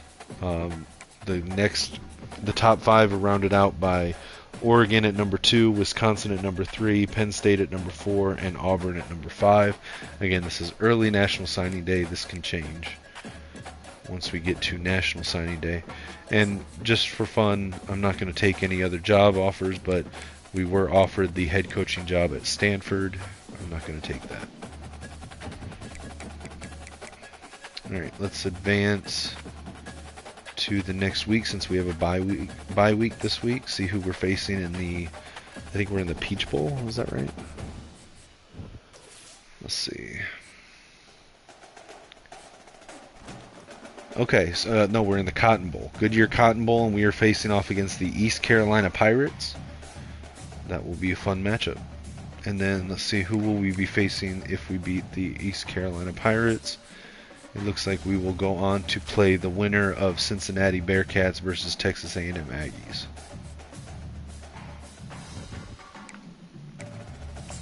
Oh, okay.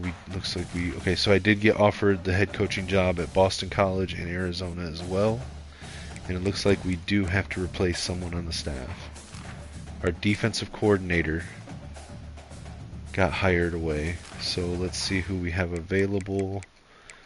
Okay, Miguel Reynoso. Not really liking how he's set up. Wade DiNapoli. Not a bad setup since he has, he's very strong into recruiter and secondarily into motivator. He has not unlocked the elite tier of either. Jeff McBriar. Okay, so he's got all 3 unlocked, heavy into recruiter. That's not a bad one, and he's got a South Florida pipeline, so that would be a potential good option. Let's see, Lawrence Fowler. Okay, so this guy is not as high of level, but he does have Master Motivator unlocked. We might go with that, or Wade Kranchik. Okay. I like Fowler, but I don't like his pipeline. I kind of like Jeff McBriar here.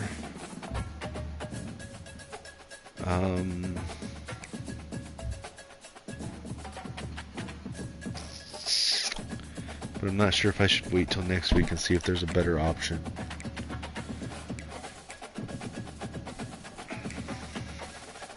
I don't really care for the Colorado pipeline. I don't think it does anything for us. So I'm gonna roll the dice. I'm gonna wait until next week and see what options we have next week for defensive coordinator. Oh, hey. Hello to our viewer, whoever that is, unless it's you.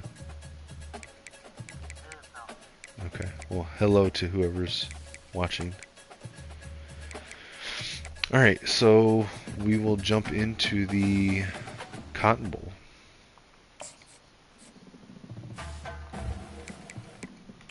Okay, so they're purple and gold. Let's go with our big game blues against them.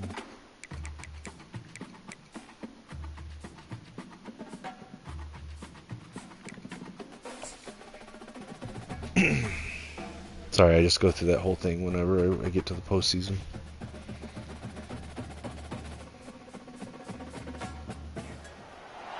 Welcome everyone to Arlington, Texas at AT&T Stadium, site of this year's Goodyear Cotton Bowl, part, of course, of the college football playoff.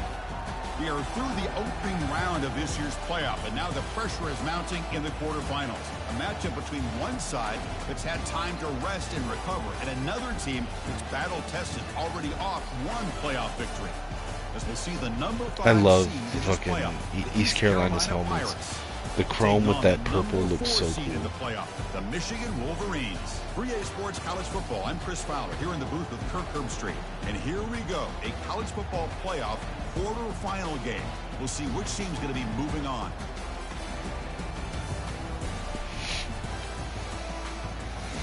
I mean, our uniforms are already the best in the country, and they have been for fucking 70 years.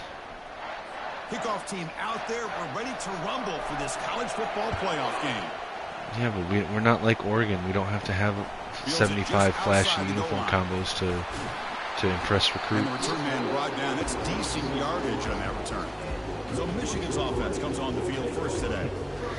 I mean, I like the traditional maize and blue. AT&T Stadium, a massive yet somehow intimate setting. And Kirk, this of course is where the first championship game of the playoff era was played. Well, who could forget that? When Ohio State took care of Oregon to win the national championship for Urban Meyer. And this game, like you said, I think it just seems to get bigger and bigger in this setting. The pressure these players feel. Maybe, but handle that it'll, best today. a lot of times that stuff comes off as cheesy. First down. Off the play fake, looking to throw. And he's going to rifle this one deep to the left side. He's got it down the That left took a minute sideline to for a develop. huge Thank gain. God my offensive They line bring has him been down, giving but me now time. for an explosive play through this offense through the air. The Wolverines looking to cash in the red zone. In the red area, it's Marshall. I mean, aside from Delaware State taking our uniform, I mean, we are pretty damn unique. Here by this defense, staying in their run fix, they holding their own at the line and making the tackle. The offense just couldn't get enough of a push to get anything going there. And that run produces a decent gain. Well, I feel like they called that knowing chances are they're not going to hit a home run, but look at this. Put themselves in a perfect third down situations, much more manageable. Now we'll see if they can convert. Running back has it on a screen now. Brought down at the 3-yard line, but this offense now has a first down and goal right there. Well, there's nothing better for an offensive coordinator than having a quarterback kind of get into a rhythm early in this game. Talking about like the Another X-Men great Wolverine. completion. This guy's off to a great. And he takes it in for the score. Okay, hold on. I'm gonna pause this real quick. I'm gonna go and I'm gonna Google this real quick. So, because I'm sure somebody's done some concept somewhere. So, Michigan Wolverine football uniform concept art.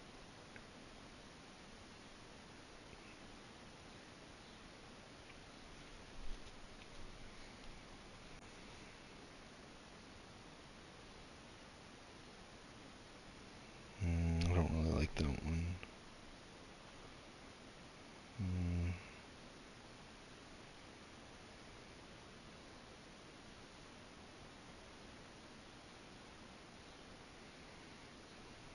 I'm looking. I'm not seeing any that I really like so far. Like, I can't be the only one that has that vision for fucking, like, X-Men Wolverine style football uniform, you know? I mean, on a Google search, I'm not really seeing it. Fucking crazy.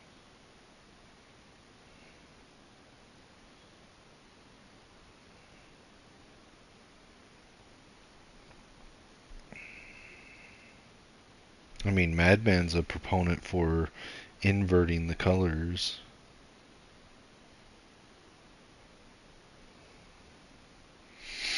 So maize on top, blue on bottom?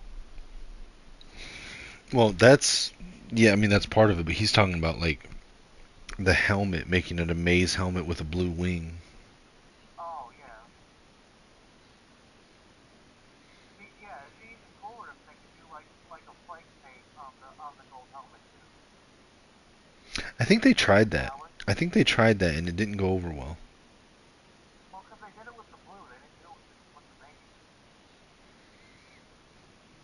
They did a blue metallic plate on the helmet, and it didn't go over too well because from a distance it just looked fucking blue. But you do the opposite with like the maize, like the lighter color with like darker colored flakes in it. I found one I think you would like, but I don't know if I really like that. Then again, if we get that, we get a jersey copy Notre Dame helmet. Right.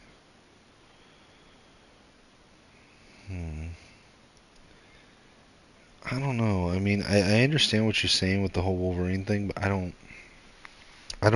It's one of those things that I think sounds good in theory, but I'm not sure if it would actually translate like we want it to.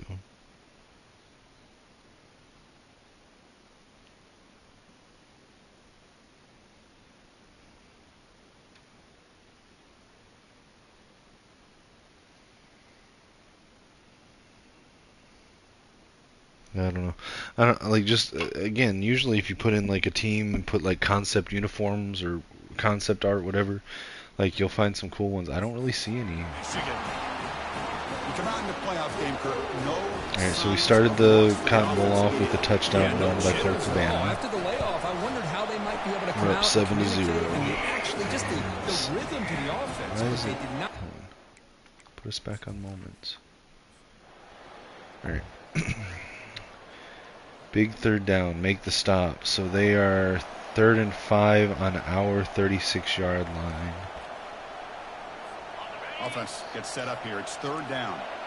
Going under center, single back, bunch formation. They're handing it off on 3rd and 5. Okay, well we just stopped them. And they didn't go for it on 4th down. Cool. All right.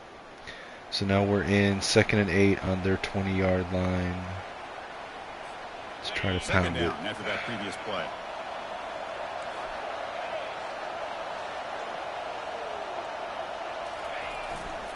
They'll try the ground game here with the running back.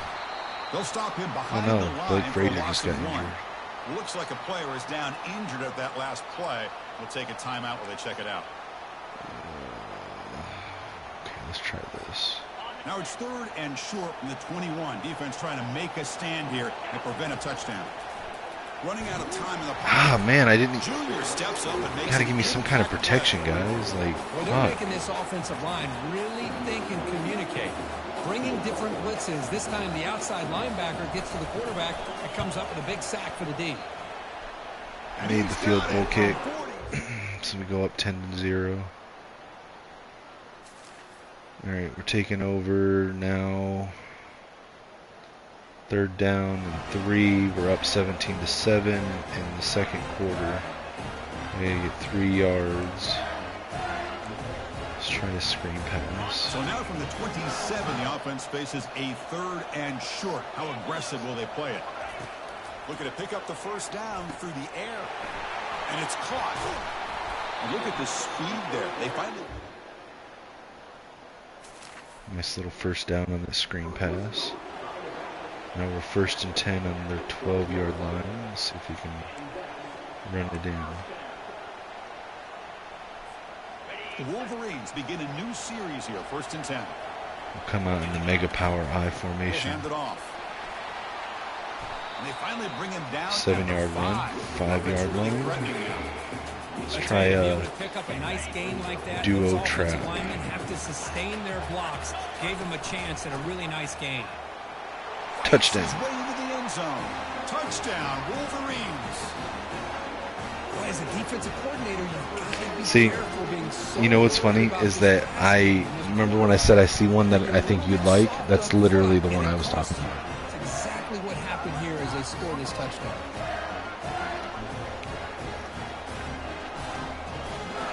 I mean, the home version probably would be. Or the white part would be blue and the blue part would be maize.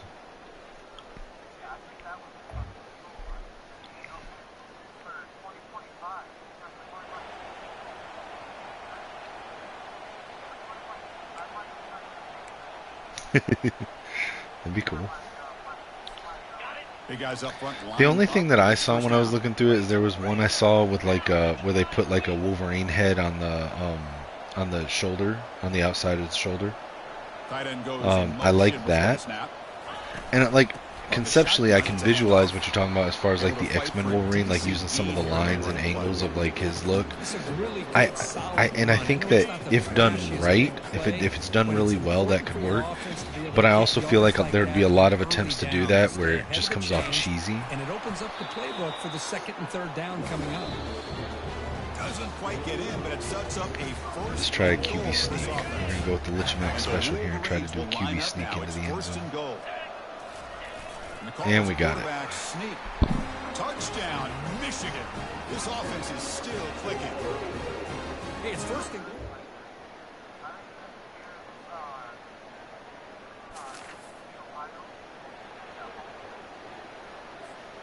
Offense been in reverse here now. Yeah, I don't know, because I know Ohio State tried to do that. They introduced alternate jersey into the Michigan Ohio State game in a home game a couple years ago. They wore these all black and reds, and like I liked the jerseys, but I know like even from their own fans, they didn't like it. Like they were like the consensus kind of thing was the concept jerseys are cool. Not for the rivalry game. Like I get the feeling from the fan bases on both sides that they want the rivalry game to be very traditional. These guys have been working since January of last year to get ready for a dream season. They've had that. Now they're here, so close into the postseason and the playoff, working with the lead. It comes down to a 3rd down. They do their job, convert. Now they keep working that clock. Samaj Morgan with the jet touch pass touchdown. So here's the thing, okay, and I think this is something that's kind of missed on you a little bit because you're not like you're a fan, but you're not like a long-time college football fan. You know what I'm saying? One of the things that really makes college football special, especially compared to the NFL, is the tradition. It's the rivalries. It's the way that people buy into the traditions so deeply. And so I think that's why there's such a especially with like all the stuff that's going on now with like NIL and transfer portal really taking away from a lot of the traditions. People want to latch onto as much tradition as they can because so much of it's already being taken away. And so like when it comes to jerseys and stuff like that, with rivalry games, people are so like diehard about the tradition. I think that it's just part of the fabric of what college football is. And you don't feel the same because you've only relatively recently started like really keeping up with it. Like you've always been aware of it, but correct me if I'm wrong, but you only really started following it in the last few years, right? So like I don't think that you're as indoctrinated into the tradition that a lot of college fans are. Because you don't have all those memories of the traditional stuff. You know what I'm saying? Going the other way, can they stop him? And bulldozing his way through. So I mean, again, I'm not. That's not a slight on you in any way. I'm sort of somewhere in the middle because like I've always kind of been aware of college football, and I didn't really start paying attention until like the 2004, 2005 era, and then like I was really into it for a few years, and then I kind of got out of it for a while, and then I got back into it like 4 or 5 years ago. So like I kind of have a little bit of that pull to tradition, and I kind of don't. So I'm like in the middle of it a little bit. They advance. Cannot wait to watch and see what they can do next week. And that is going to wrap it up. We enjoyed this one here. Kirk Herbstreit, I'm Chris Fowler. Well, that's the idea, though, is it's to spice up games and add interest and people to want to watch games that they might not watch otherwise because it's not a big-time game.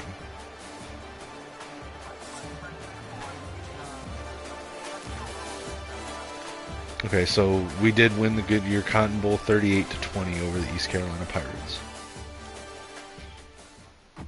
But yeah, like the idea with concept jerseys and with alternate jerseys, a lot of times is that you want to drive interest on nights that aren't like the rivalry game. Those sell themselves, right? And again, tradition's like a big part of that. But if we're playing Central Michigan, there's going to be a lot of people that are going to be like, I'm not even going to tune in because we're just going to stomp them. But if we're wearing some kind of new concept jersey, alternate jersey that's never been seen before, some people might tune in for that. Some people might buy tickets for that wouldn't otherwise.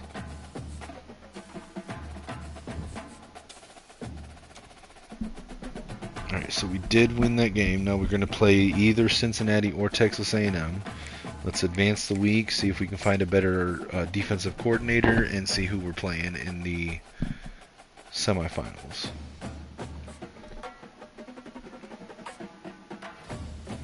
Alright, so Lugard Edikpayi did get Big Ten Defensive Player of the Week last week with 4 tackles, 2 sacks, 1 TFL. Jaden Davis got Big Ten Offensive Player of the Week with 187 yards, 1 touchdown, no interceptions. And we are playing against the Texas A&M Aggies in the All-State Sugar Bowl. Alright, let's see. Hire staff. Let's see what options we have to hire someone this week. So, alright, so Wade DiNapoli is still there. He's not a bad prospect, so that's good. Jeff McBriar, the guy that we almost offered last week, is still here as an option, so that's good. Bryce Ream. Let's see. Big Apple. No, I don't really care for him too much. Maxwell Foster. He's got Southern California Pipeline, base 3-4 scheme. Not a bad option. Jeremy Fuller, Pipeline, Ohio, 425 scheme. Okay, this guy has Master Motivator unlocked, and he's got in Recruiter, and with Ohio as a pipeline, that's actually a good one. Let's look at this guy, Bren Long. He's the USF current head coach. He's got North Florida Pipeline. He would have a 425 scheme. I don't really... man. It's not bad, but it's just not what I want. So, we have to offer somebody. So, let's see. Jeremy Fuller has Master Motivator unlocked, secondarily into Recruiter. and he's got an Ohio pipeline, which is good for us. Maxwell Foster doesn't have any of the elite tiers open, but he is dipped into all three, primarily into motivator, secondary into recruiter, and just a dip into tactician right now. And he has the Southern California pipeline, which is also good for us. And then Jeff McBriar has multiple defensive scheme, South Florida pipeline. And he's got all three, and he's heavy into recruiter with a dip into motivator and tactician. I mean, Master Motivator is pretty easy to unlock because you just need like 5 people to get drafted.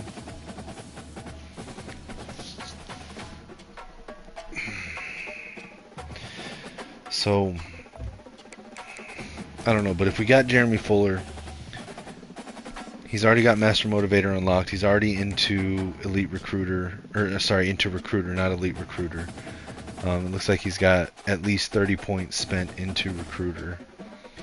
And he would give us a Ohio pipeline that would help us keep more recruits away from other schools in the conference.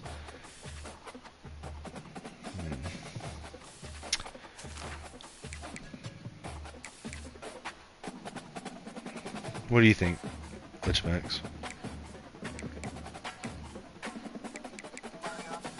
Okay, option number 1, Jeff McBriar. He's a level 19 coach. His pipeline is South Florida, which is, in my opinion, one of the best. And what I want for my coaching staff is, ideally, would be recruiter and motivator with elite recruiter. Now, unfortunately, none of these guys have elite recruiter, but that's my ideal coordinators. Jeff McBriar is heavily into recruiter, secondary into motivator with a dip into tactician. And he has a South Florida pipeline. Or Jeremy Fuller is a level 22. He has a pipeline into Ohio, which is also good for us.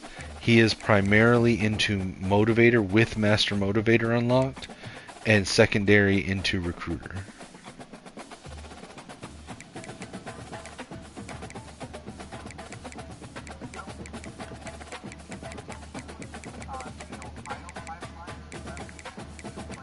That's what I was thinking too. Yeah, that's what I was thinking too. That's Jeremy Fuller, so we'll go ahead and offer him. Let's hope we get him. Hire him away from San Diego State. Alright. Right. Now, if we beat Texas A&M here, we will play the winner of Iowa State Cyclones and Kansas State Wildcats in the Natty. So let's jump into the game. We will be the away team, so we're gonna wear. You pick for me, Mike. White jersey and blue pants, or white jersey and maize pants. All right. So we're gonna go white jersey, blue pants, blue socks, white shoes, blue tips. All right. Play the moments, and we have a slight ratings edge. We are 91 offense and 92 defense. They are 90 offense and 89 defense. So we are 91 overall. They are 89 overall. But that doesn't necessarily mean a whole lot. Here we go. And this is game of the week, so the stronger of the two games that are being played.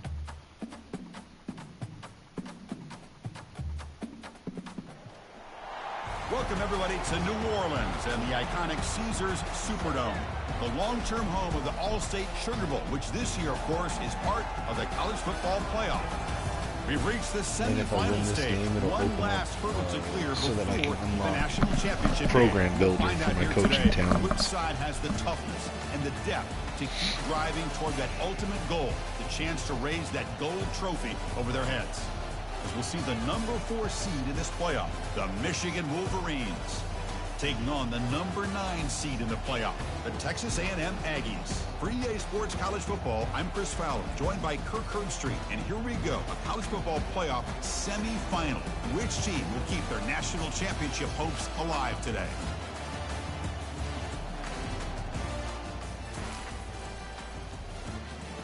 All right,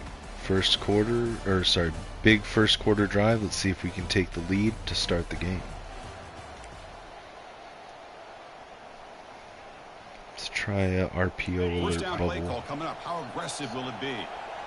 Got Jalen Moss over there. 3-3 double mug.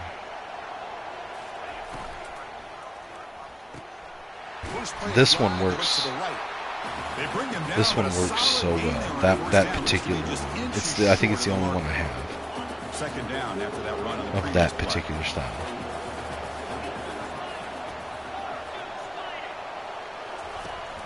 It's a run. Running back. Damn, what the fuck? We didn't even have a chance to run that one. Well, I don't think the offensive line gave the back much of a chance at all. Now, give credit to the defense. No. The RPO we got, it was this other.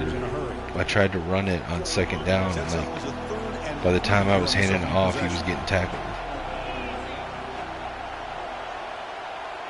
To throw, it's Davis. Quick throw. Basically, on the out route.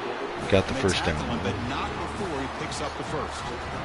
Oh, the defense. They get this offense to a third down early in the game, a chance to get him off the field. Exactly. Instead, this quarterback shows you why they've had such a great year with a conversion.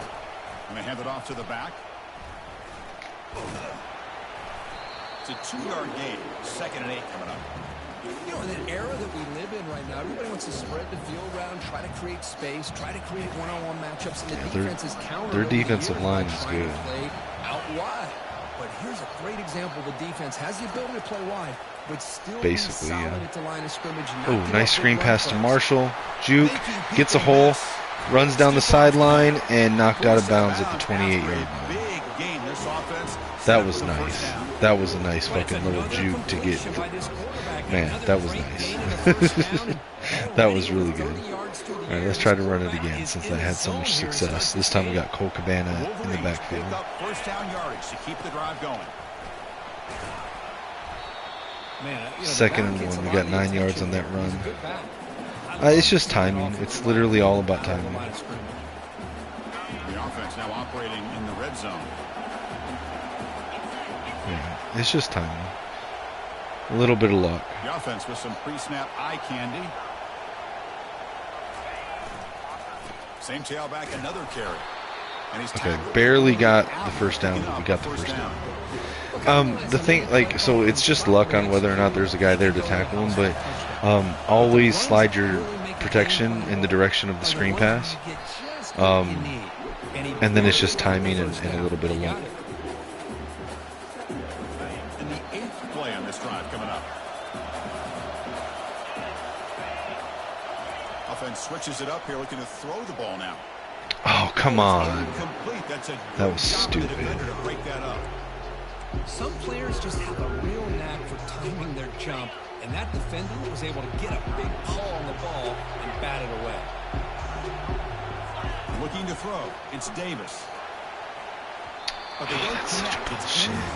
He had a fucking step on him. Why did that not It's work? an incompletion, but it's a nice job by the quarterback. I know it didn't pan out, but the most important thing is he didn't turn the football over and he didn't take a sack.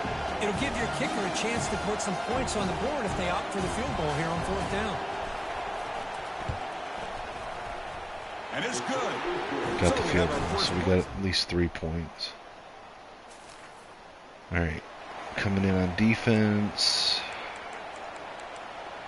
3rd and 10 from our 45.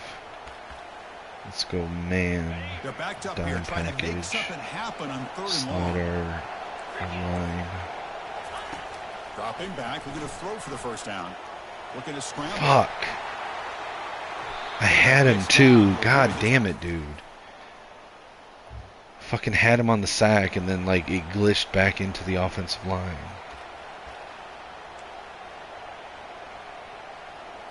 Texas A&M getting set with a 1st and 10 now. Here comes a throw from the red zone. He's running out of time here. There we got the sack. 2nd and 19 at the 25-yard line. Just Now we just got to hold outstanding him to a field combination of goal. quickness and strength here by this Michigan defensive lineman. Makes me think of Aiden Hutchinson, who of course played here recently. Going back to guys like Rashawn Gary, Lamar Woodley, Frank Clark. Great tradition of Michigan defensive linemen on full display right now. 2nd down, we're going to throw it. Makes a quick grab. All right, that was a nice coverage. So it's 3rd and 15 from the 21. Quarterback looks gonna stop downfield to him. make One more this play. throw. He wants to be able to get the ball to be able to pick up enough yards for a first down, but instead he gets the ball at least underneath to the drag route and gets some positive yards.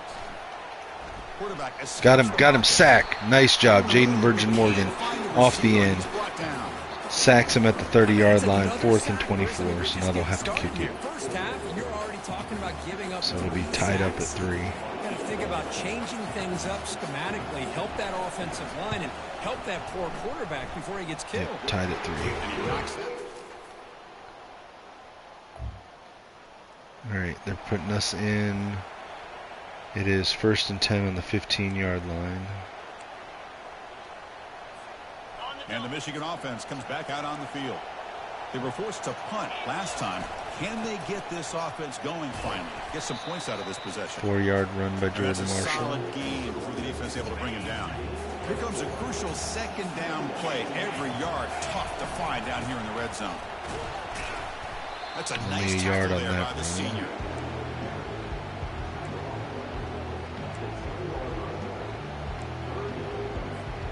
So here we go, 3rd down in the red zone, the kind of play that decides football games. Looking to throw, it's Davis. Pass caught, can he get in? Nice catch by Kendrick Bell there for the first down at the 2-yard line, 1st and goal. 1st and goal now. What a great route here by this tight end on 3rd down, and the quarterback does a He got smart hit thing like by looking 2 for big the shots fella. as he Who's caught your it and best still friend on kept the 3rd ball, down? so that was Of nice. course, the tight end, and now we've got 1st and goal. Micah Kapana gets it across the line for a touchdown. All right, now we're coming in on defense, 3rd and 7 at midfield. Not going to be easy here. Backed up a long way to go for a first down. And he'll drop back here on 3rd down. And we stopped him. To the tight end. Oh, that's not good, though. Now we got to go back in on defense again, and they're in the red zone. Come on. Playing the moment sometimes sucks. The offense punch it in and tie the score before the half.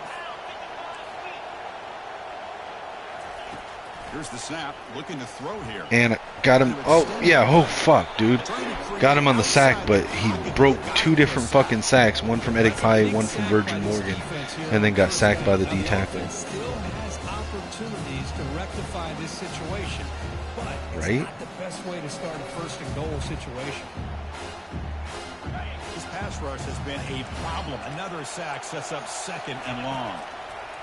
Here's the snap. And he broke another one from Edic Pye. But then the defensive tackle got him again. The timeout is called. Important stage late. Or no, that wasn't from Edic Pye. Never mind, that was someone else. Great job by the defense so far. It's 3rd and goal from a long way out. Drops back from the shotgun, looking for an open man. Caught over the middle. And we held him again. We held him again at the 14-yard line, so they're going to have to kick it again. But 4th down coming up here. The offense spends their final timeout of the half here to talk strategy.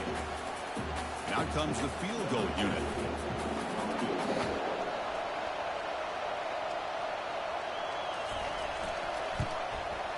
Okay, so now they've got 6 points, so we're up 10-6 going into halftime. Someone scored, but I can't see. Okay, we scored, so it's 17-6. Now they scored at 17-14, and now we're on defense. Holy shit, dude!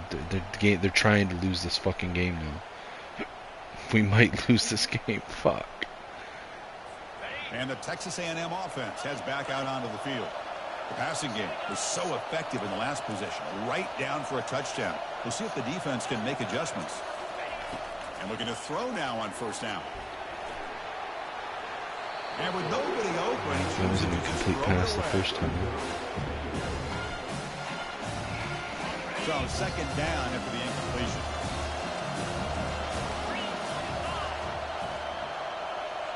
Looking to pass. It's Reed. Deflected, knocked away. Now it's 3rd and 10. Can we get one more stop here? They come to the line, a long way to go for the first down, but needing this crucial conversion right now. On 3rd down, he drops to throw. Fires it to the wideout. Makes the catch. Oh, they fucking converted. God damn it, dude. That was bullshit. Will have a 1st and goal. Hey, you're trailing late in a game like this, you're looking to get the ball thrown to the outside on the perimeter, shit, make a nice catch, pick up positive yards, and then get out of bounds. If that defense is going to give it to you, take it every time. Quarterback looking to connect with the receiver here. And we got him on a sack. So now they knocked him back to the 11. So it's 2nd and goal from the 11-yard line. Run the football this close to the goal line, but if you're going to throw it, okay, the quarterback's hands quicker, so you don't have a risk of taking a sack. So off the loss, it's 2nd and goal from the 11. And he drops back in the gun. And got him with a sack. Edic Paye. 3rd and goal from the 17 now. Well, this defensive unit has certainly picked a great time to make a stand with back-to-back sacks, starting with that 1st and goal play. Curious to see if the defense revs up its engine and tries to apply some pressure here on. Got him under pressure again, hit him as he threw, and it went incomplete. 4th and goal from the 17, and they'll have to kick it. So the best they can do is tie it up right now. Thank God.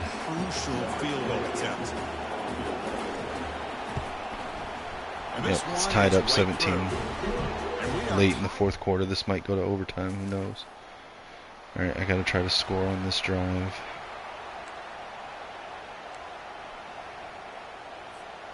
And the Michigan offense back out on the field. This offense trying to bounce back. The last possession ended in a pick. First play of the drive, they come out throwing. It's a screen pass. Screen pass. Jordan Marshall breaking away past the 50. Tackled at the 41-yard line. Huge play for this passing game. Big game. 1st down and 10 now.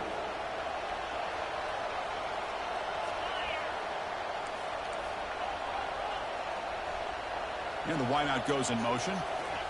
They flip it to him on the jet sweep. Jet sweep. Nice block by Cole Cabana. Juke move by Samaj Morgan. Tackled at the 6-yard line. 1st and goal. It'll be 1st down and goal. I really love the way more and more offenses are using the receiver in motion pre-snap. Give him a chance to get the football. 2-minute warning. Blockers in front of him. He's got all that speed built up. Get the ball in his hands, and you better look out. He could be off to the races. 1st and goal. They need points, but it wouldn't hurt to also milk the clock a bit. And now a carry here for the fullback. Couldn't quite get there, but brought Fullback down gets it down to the 1-yard line. It's a 2nd and goal play for the offense.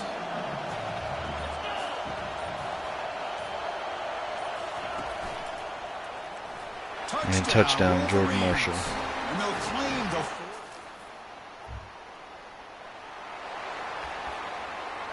I got to try to make a stop here. They've got a minute left on the game. 1st down here for this offense.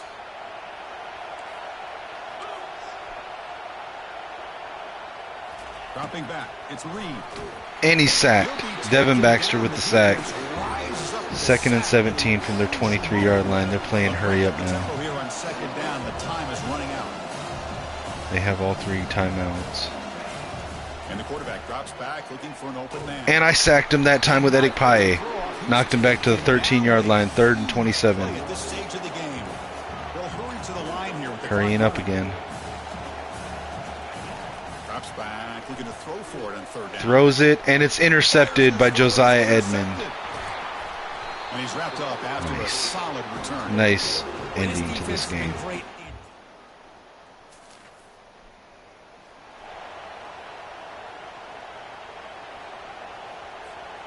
Offense getting set up. I can't just kneel it out. I got to run. I actually have to play because they've got 2 timeouts.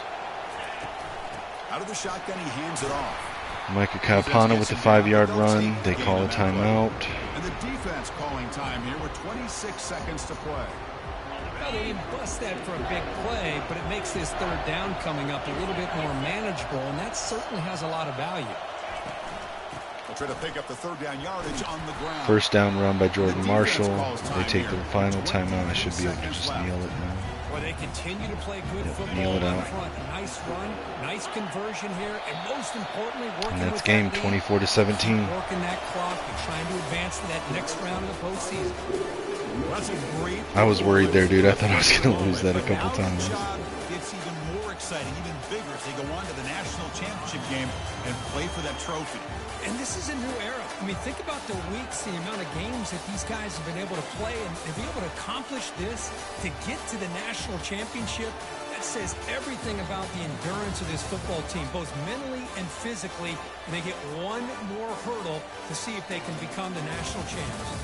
And that is going to wrap it up. We enjoyed this one here. For Kirk Herbstreit, I'm Chris Fowler, and this is another they are. presentation of EA Sports College Football.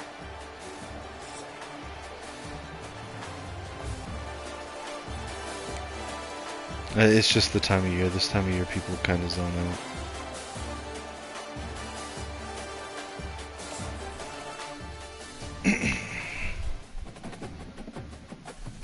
I started that Facebook group and invited you to it. I'll make you an admin once you're in it, and okay, I'll go make you an admin real quick on it.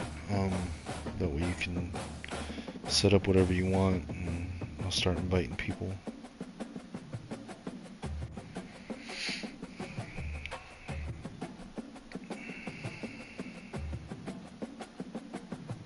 I actually don't know how to make people.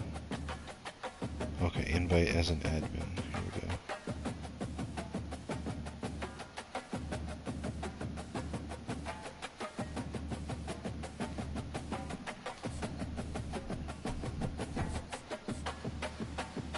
go. Alright, so we won this All-State Sugar Bowl.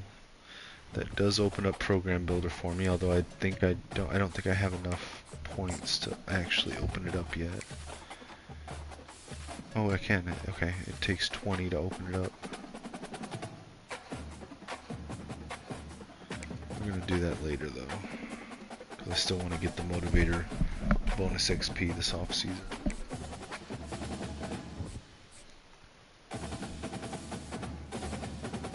All right, so we're in the Natty for a second year in a row. Let's advance to the Natty. Let's see if we get our DC hire and Jeremy Puller. Or if not, it'll just assign us a DC because the game is stupid.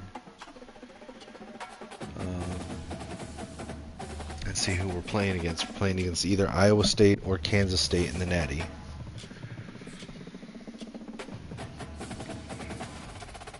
Alright, so Edic Paye got Big Ten Defensive Player of the Week with 4 tackles, 4 sacks, and 3 TFLs. I got him National Defensive Player of the Week as well. Jordan Marshall got Big Ten Offensive Player of the Week with 16 carries, 42 yards, and 1 touchdown. And we are playing against Kansas State Wildcats in the National Championship.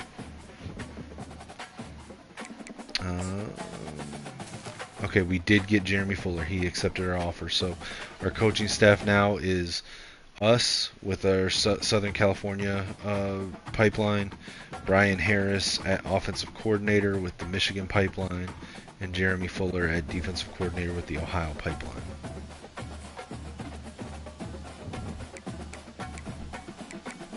Alright, let's jump into this Michigan K-State Natty. Still going to just play the moments. And you know what, for this one, I'm going to go with the inverted colors. I can't do an inverted helmet, but I'm going to do inverted colors. So we're going to do maize jersey, blue pants, maize socks, black and blue shoes.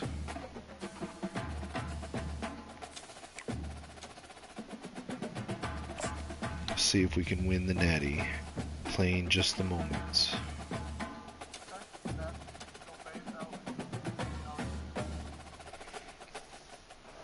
Yeah, that's true. Welcome, everyone, to a piece of college football history as we crown this season's national champion. Are you watching?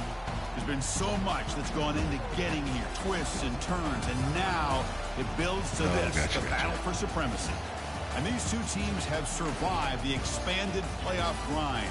They have battled through a regular season, multiple playoff victories, all sorts of challenges and adversity. Going against the Heisman-winning Avery Johnson and his Kansas State Wildcats. We'll see the number 10 seed in this playoff. I want to say, I think I played them in the Natty last season too, so this is a rematch. The Michigan Wolverines. For EA Sports College Football, I'm Chris Fowler, joined here as always by Kirk Herbstreit. Kirk, everything has been building to this. It's time for the national championship. Let's crown a champion.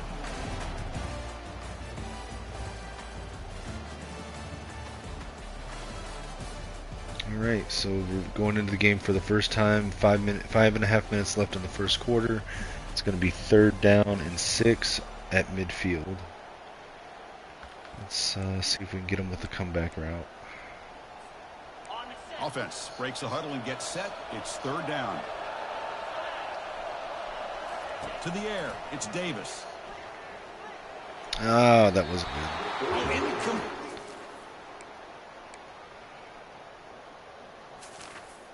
Now we got to make a stop on defense. It's 3rd and 9 at midfield.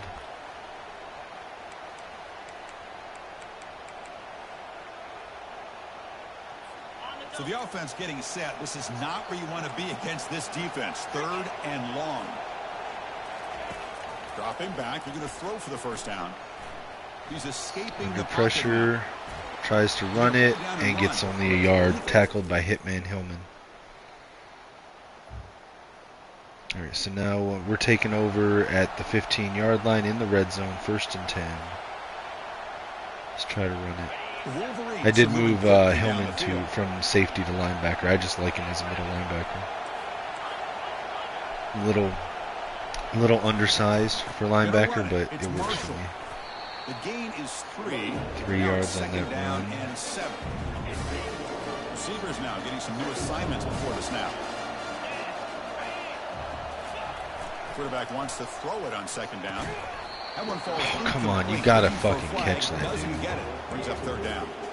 Chris, I don't know if it's the hype of the national championship, the timing between the quarterback and his receivers, but they have not been able to get anything going at all here in the first half. And the problem is they're already down in this game. They've got to put the ball through the air and start hitting some passes, or there's no chance they come back and have a chance to win. There we go, touchdown. We tie it up 7-7. And he's in.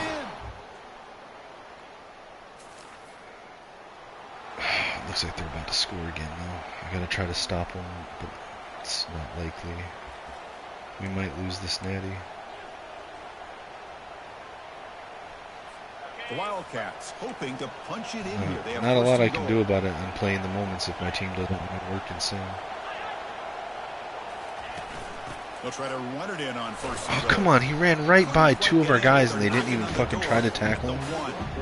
Well, let's give credit to the offensive line here. First They went with a run, first the or offensive 2nd and line goal from the sees it, 1-yard line. picks They'll it probably up, score gives them here. enough room to pick up some solid yards.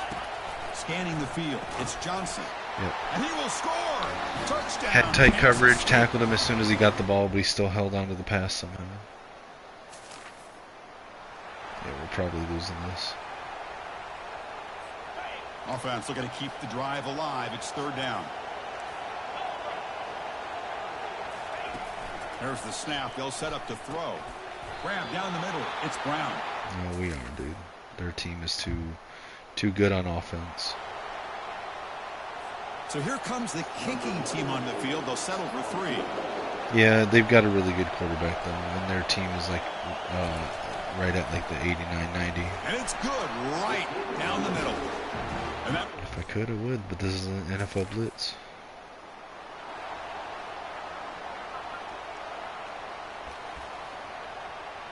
and the Maybe. Wolverines offense is back on the field.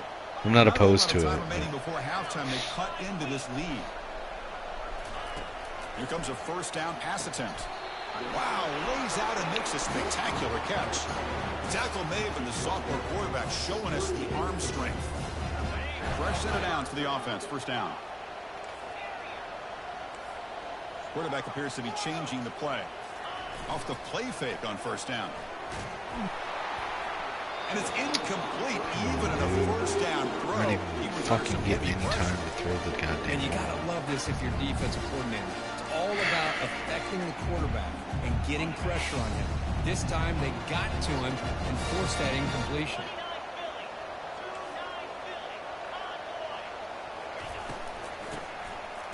Now here comes the flea flicker.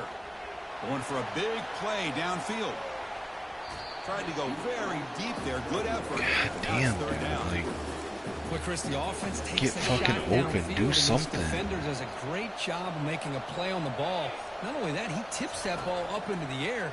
Good chance for the defense to come up with an Maureen Walker interception with there. the third down Makes the catch conversion. downfield. Good job. An explosive play. Big gain across midfield to the 42.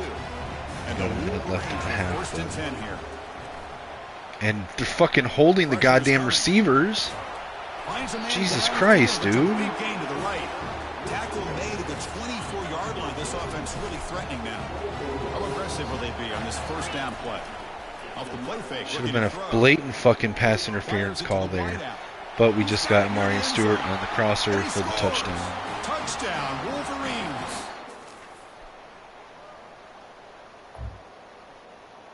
Alright, so we're down by 3, third quarter, 3rd and 6. Offense sets the formation. It's third down.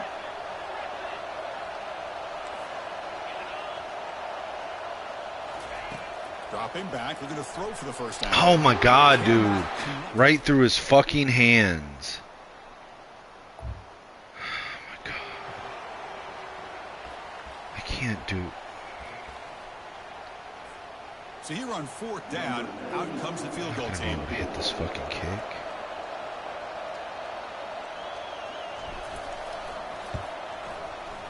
Right I down take the it back. I hit the fucking kick. The Tied it up. game is Okay. now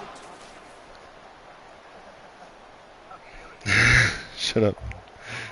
Shut up. Alright, I gotta play defense here.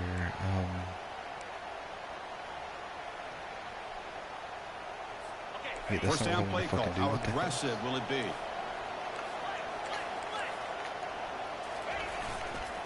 Ball handed off. Fucking do something. Jesus Christ, don't stand there and let him. After a 4-yard gain, so second and 6.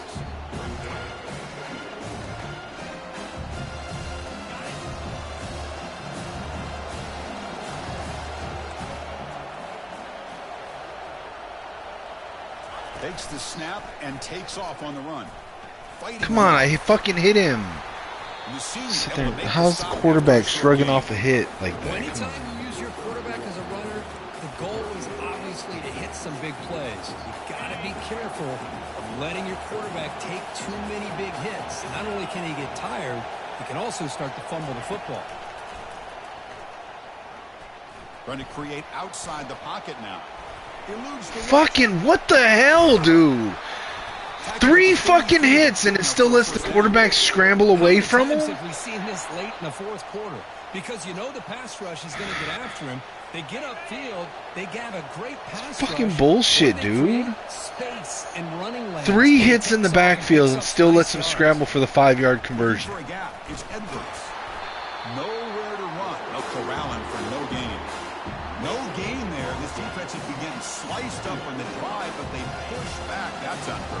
Yeah, kind of a bend but don't break mentality by this defense. It's They have Avery been giving up Johnson. some He's big not like chunks he's here on good, this but drive, Jesus Christ, let's like see he's if a not stop that. Like this can give him a little bit of confidence here. Now try to pressure the quarterback on these upcoming plays. Third down here. Time for perhaps one more play before the 2-minute warning. That's the 2-minute warning as the clock stops. Give both coaches a chance to strategize here before the time runs out. And the quarterback tucks it and takes And he off. runs It's a again. run. That's a good effort on the run. Jesus But the defense Christ, dude. stops I him mean, we were able to just stop him, short of the but marker. Fourth we're going to down. kick a field goal and have a 3-point lead with a minute and a half left in the And game. it comes down to this, a chance to put his team in the lead in the final stages of this one. He knocks this one right through. Alright, so I have to make a 2-minute drive here with a minute and a half left, or less than a minute and a half left. Minute and 12 seconds left.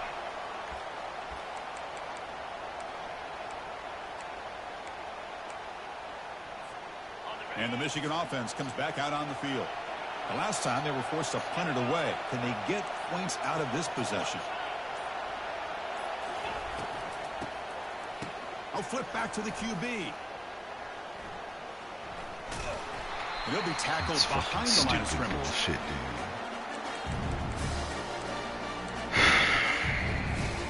Offense needs points quickly here, trying to dial up some explosive plays. Let's see what they got called. Oh, he tosses it back. Second fucking time. God damn it, On the dude. defense.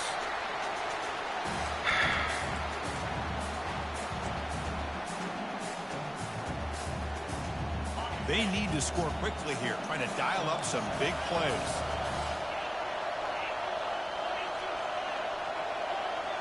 Quarterback making some changes at the line.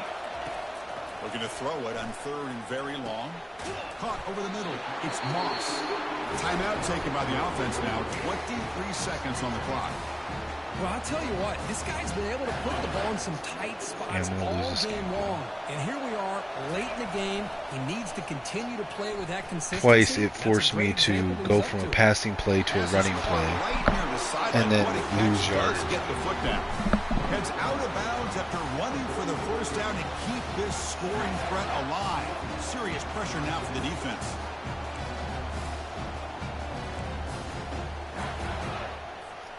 The Wolverines come to the line to start a fresh set of downs. Looking downfield, it's Davis. He'll take a deep shot here.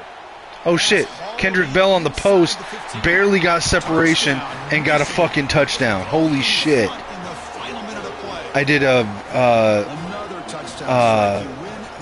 fuck, what's that play? The empty backfield that's like out double under or something? I mean, this is a national championship. You know which one I'm talking about? Having this kind of performance, this is something that we'll always remember. The empty backfield, you know, 5 receivers, you got the verts double under and the out double under? And the receivers. Yeah. Where you know the verts double under where you got the left receiver going on a streak, the tight end on a streak, the wide right receiver on a comeback, and then the two guys doing underneath drag routes. So it's that play, but the two guys that are on the streaks are on out routes, and then the guy on a comeback goes on a streak. So I did that play, but I put the tight end from his drag route onto a post route. So I would have the left receiver going on a deep out, the tight end on a post, the slot receiver on a drag, and the next receiver on an out to the right, and then the boundary receiver on a streak. And Kendrick Bell was on the post, and he just barely got separation over top of the fucking safety or whatever, and I threw a touch pass to him, and I pass led it over the top, right? And I was so worried. I was like, he's gonna reach up and knock it down, but it just barely was out of his reach, right into Kendrick Bell's hands.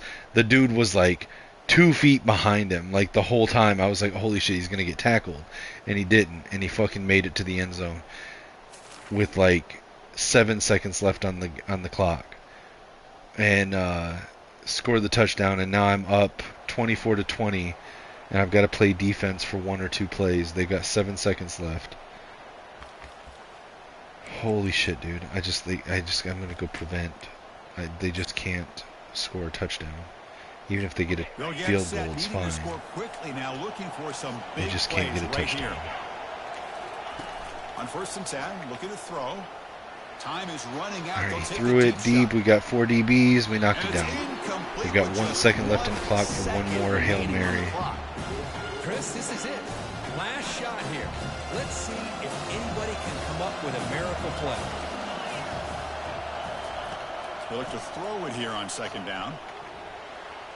And he's sacked. Oh, and they've got him. A sack to end the game. Protection. He was winding up to throw, and we sacked him, and we win the Natty 24-20.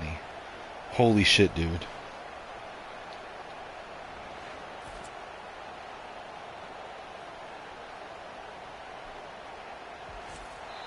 do it. We have a national champion.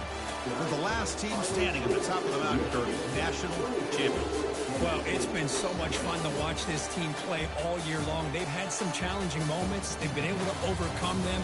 And how fitting, a close game in the national championship. They come through one more time. As you say, they hold the trophy. They are the national champions of the year. Well, that's it. Dramatic punctuation to another outstanding season of college football. For Kirk Herbstreit, I'm Chris Fowler, and this has been a presentation of EA Sports College Football. Officially, your kings of the college football world and national champions, the Michigan Wolverines.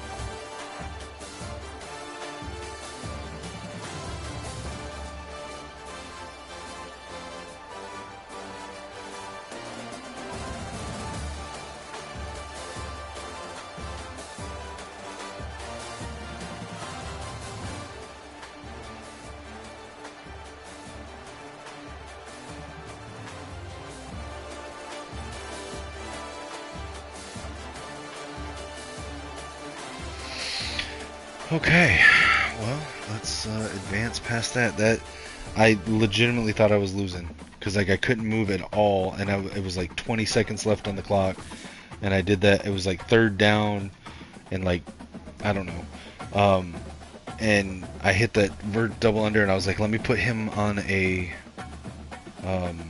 post instead of the out to the boundary, and so he had the post with two guys doing drags underneath of him, and it pulled the deep safeties down just enough that he just barely got separation on the post, dude.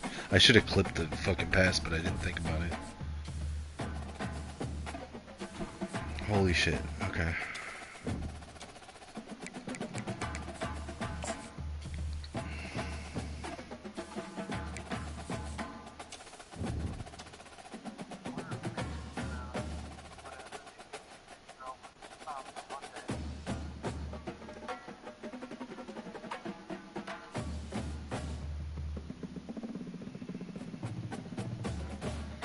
Say it again.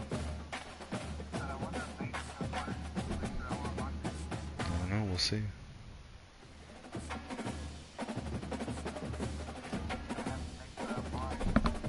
Jaden Davis got player of the week for the national championship, 276 yards, 3 touchdowns. So now I've won a national championship with Alex Orji at QB and Jaden Davis at QB.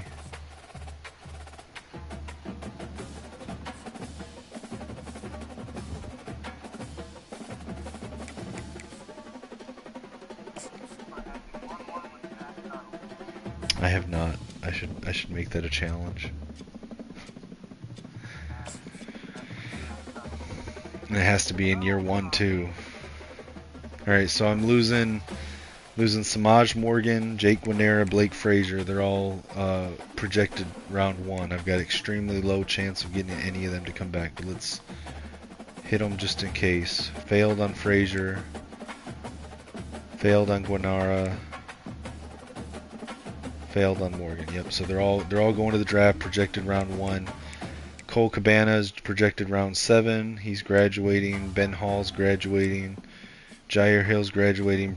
Going to the pro draft. Projected round 3. Kendrick Bell graduating. Brandon Hillman projected round 2.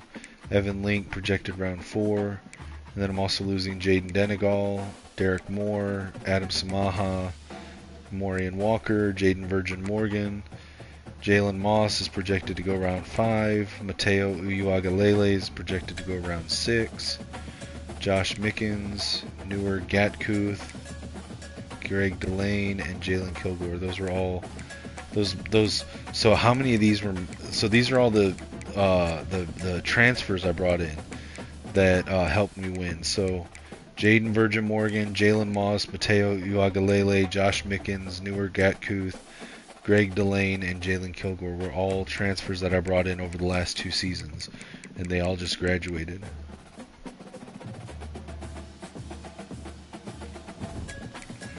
Alright, let's advance, see who does get drafted, and then start the portal.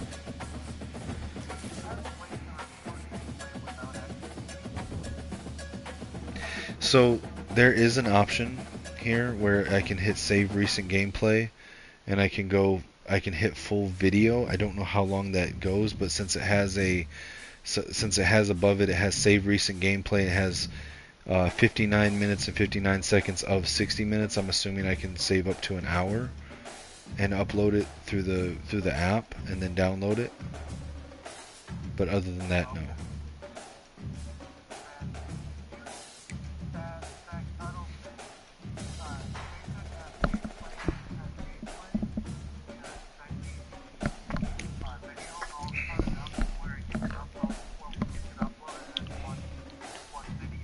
Yeah. No, I mean, but like, you could do that with the streams anyway, right? Like, for example, let's say I did a like a recruiting tutorial and I sim through like 2 seasons. I stream it, it saves it to my YouTube. You could go in and cut that up as well, right?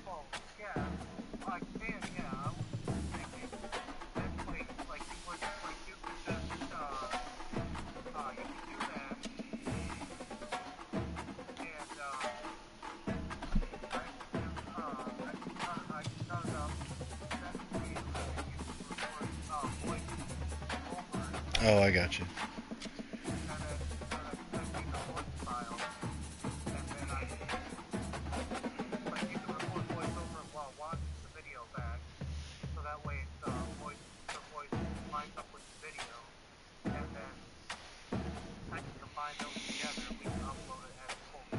Yeah. No, I get you. I really should just get one of those capture cards.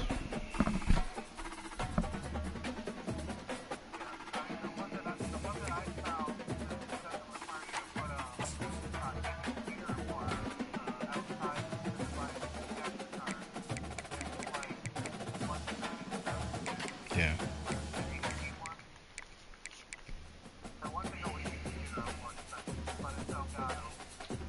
Right.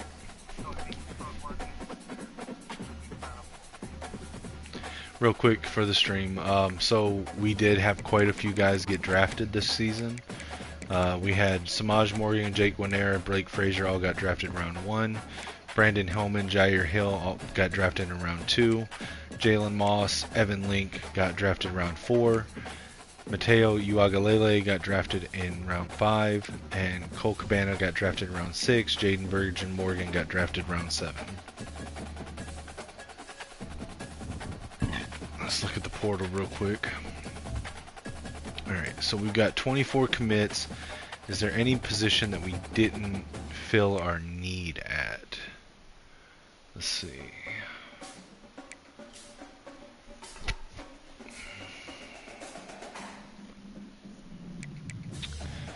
Alright, let's see. We got enough on running back. So let's see, wide receiver. We lost Samaj Morgan. We're losing Amorian Walker. We lost Jalen Moss. So we've got 4, 5, 6, 7, 8. Okay, no, that's good. Tight end we're good at because we're losing Kendrick Bell, but we got the 1 commit.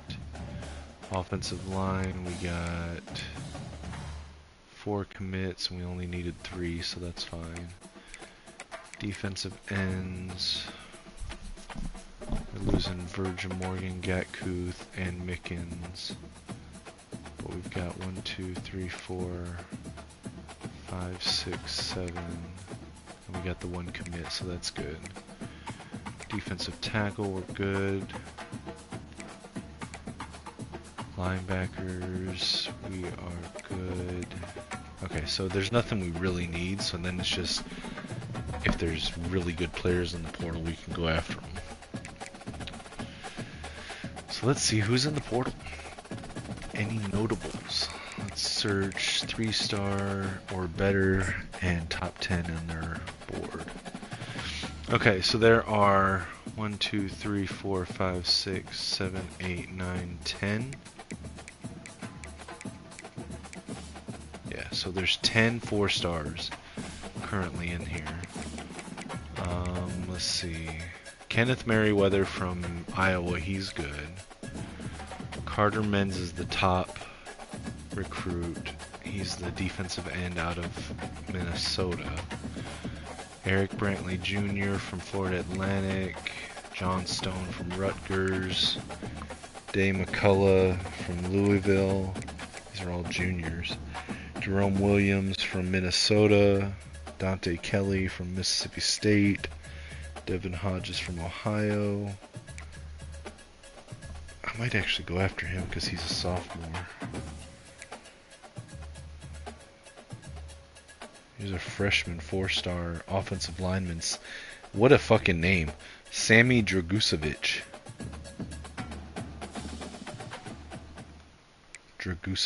Oh, I got a fucking, in one of the leagues, I think it's this one. I got a commitment. Let me see. Hold on. Recruiting board. How's this for a fucking name, dude? He's a 5-star gem safety, right? His first name, are you listening? His first name is Legend.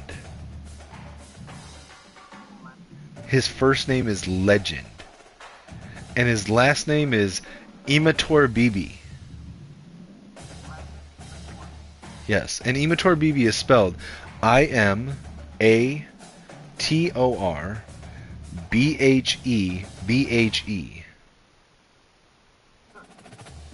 Legend Imator Bibi. Yes. And get this. His hometown is Trophy Club, Texas.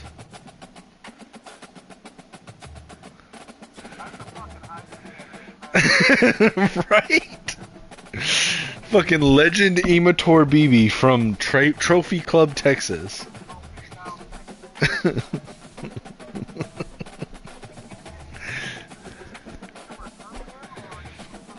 No, I recruited him. I've got him. He committed. He's a 5-star hidden gem strong safety. Number 2 at his position. Number 28 nationally. He's 6'1", 190. How? He's a fucking safety. But he's going to be a corner. He's going to be a corner because he's got 97 speed, 93 acceleration, 80 man coverage. 73 zone coverage isn't great, but it'll get better. But he's got Gold Legion ability, mental ability, Platinum the natural mental ability, and he's got Elite, which is the best defense or development trait. So he's gonna be a corner. His name is Legend Imator Bibi.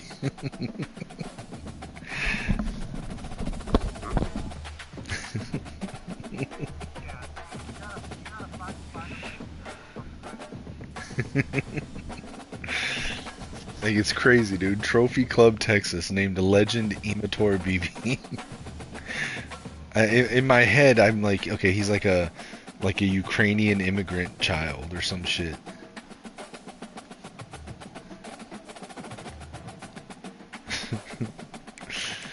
Alright, so in the transfer portal, let's see if there's any good 3-stars to look at as well. So I've gotten to where in the portal I only like to recruit, really, I mean, I will take juniors if they're really good, but like I really only like to recruit underclassmen because they don't get to go through training, off-season training, if they're in the year that they transfer in, so I want them to be a freshman or sophomore when I get them. Okay, so there's a wide receiver, Josh Spicer from Missouri. He's, if I remember, he's really good. Emmanuel Ross, another sophomore wide receiver from Syracuse. I might need to look at them. I need to replace Samaj Morgan. Kyson Anderson, a wide receiver from Louisville. Trevor Higgins, a freshman receiver from Ole Miss. Probably should get a QB transfer.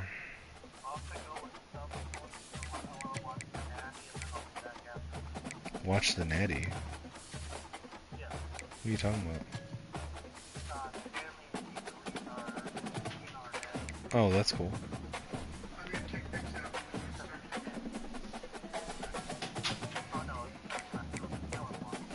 Yeah, that's cool. Oh, here's a transfer wide receiver, Braylon Isom from Saginaw. Isom. I-S-O-M. Isom. Oh shit, Jorge Lorenzen is transfer quarterback. Kinda, yeah. Alright, so let's see. Okay, so do I want any of the 4 stars? There were a couple. Let's see. I'm probably gonna go. Let's see. I'll go after 2 defensive ends to replace the 2 that I lost. So we're gonna go after the top-rated guy, Carter Menz, and we're gonna go after the one that's a sophomore 4-star, Devin Hodges. So we'll go after them. I lost 2 junior offensive linemen to the draft. I could take one here if I really wanted. I don't know. I think I'm gonna pass on that. Maybe that no. You know what? I will go after this freshman, Sammy Dragusevic. Like that's just a cool name for an offensive lineman, Dragusevic. But now I'm gonna add all these 3-star wide receivers to my board, and I'm gonna scout them and see who is the fastest. I'm only taking 1. So let's see. First up on the wide receiver scouting is Josh Spicer out of Cleveland, Tennessee. Physical, 6'1", 197. Okay. First scouting, we see 95 jumping, 91 short route. Second scoutings, we get 91 release. That's fucking good. But what's his speed in Excel? Yeah, not that great. 88 acceleration, 91 speed. Emmanuel Ross out of Red Bank, New Jersey. Sophomore. Deep threat. Let's see, he's got 84 medium route, but his speed is 87, his acceleration is 92.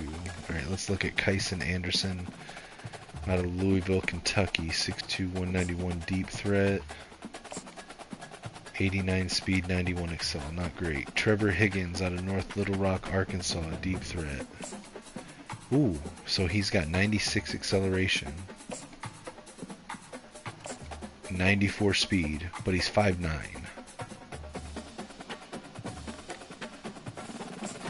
Braylon Isom, yeah, not good. 87 speed, 86 excel. Okay, so it's not going to be Isom. It's not going to be Kyson Anderson. It's not going to be Emmanuel Ross. So do I go with the... Alright, bro. So do I go with the Josh Spicer 91 speed, 88 acceleration, but great everything else? Or do I go with the 96 excel, 94 speed, 92 agility, but needs to work on everything else? 5'9" guy. I think I'm going to go with Higgins. Speed kills.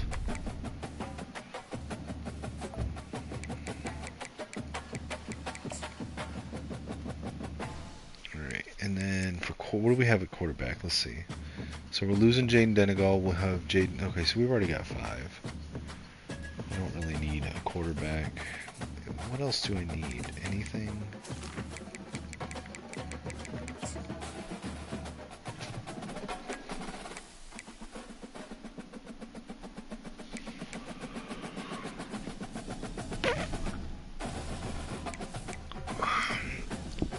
Yeah, I think we might be good here. Oh, there's a freshman pass protector.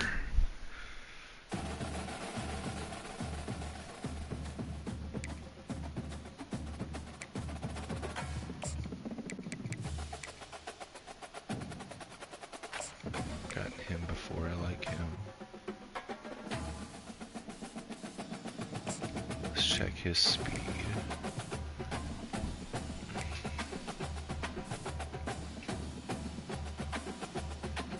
Check his speed.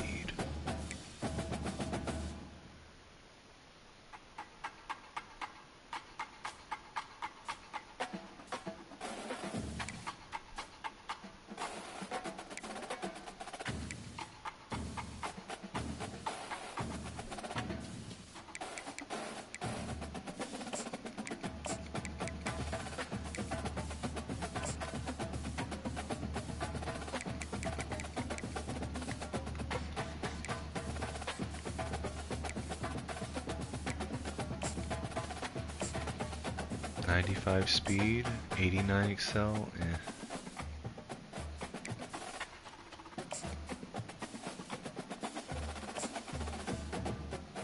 For an elusive back, no.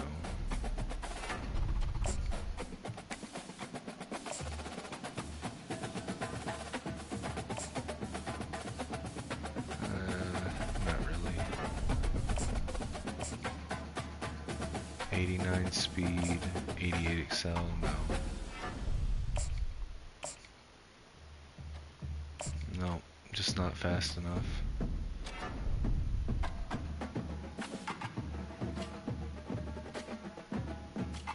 We'll go with Cologne. He looks like he could potentially be a contributor.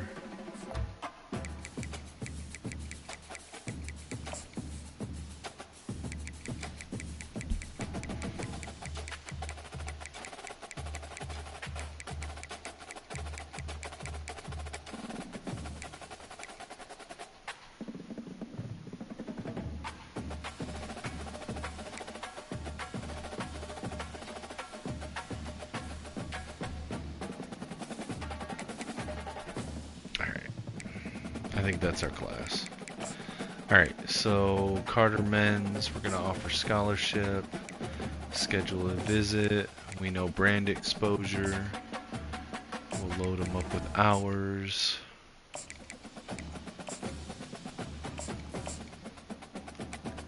Devin Hodges, offer scholarship, schedule a visit, we know coach prestige, we'll load them up with hours.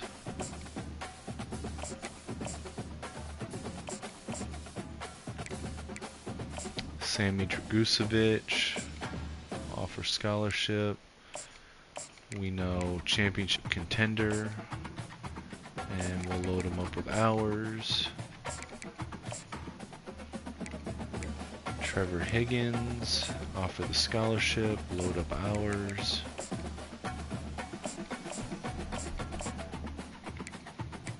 Shaquem Shaver, same thing.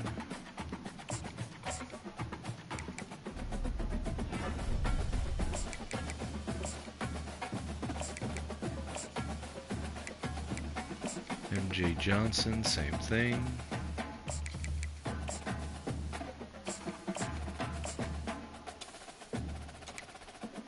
Anton Cologne, same thing. And we'll fully scout the ones that we haven't scouted, just in case that does give a bonus.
Alright. Sorry about that, guys. I got distracted by one of my buddies that went live.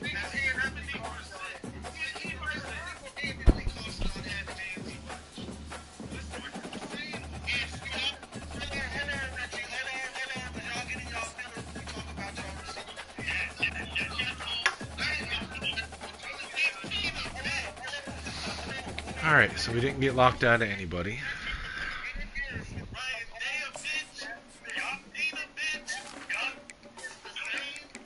Alright, for Carter Menz, we are first on his board. Let's see, let's take off send the house. We know brand exposure, that's all we know right now, so let's see, how many could it be? It could be, it can't be starter, it can't be workhorse, it could be to the house, it could be TV time. So it's got to be one of those two, so we'll double soft sell those.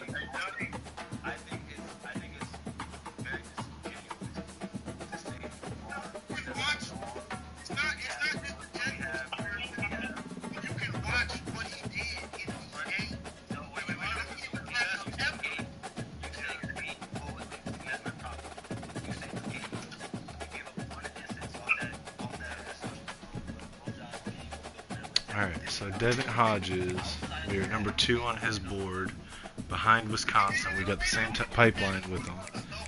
Let's see, we know we're going to take off Sent in the House. We know Coach Prestige, so it's going to be to the house is his pitch. And yeah, so we can do a soft sell here as well for TV time.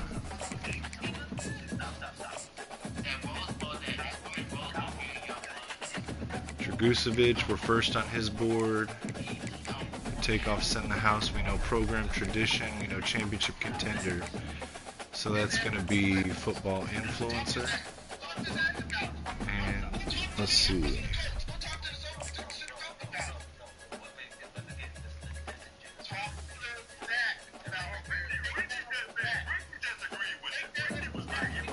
Alright, so we'll soft sell Grassroots with it.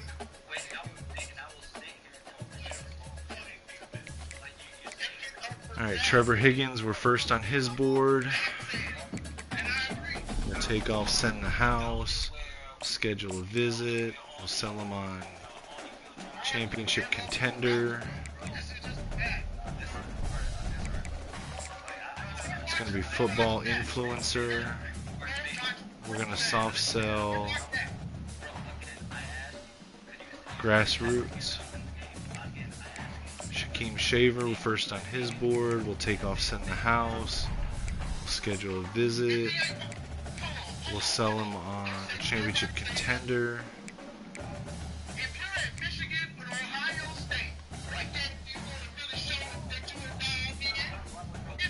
Alright, we're going to go aspirational. Is there a soft sell here?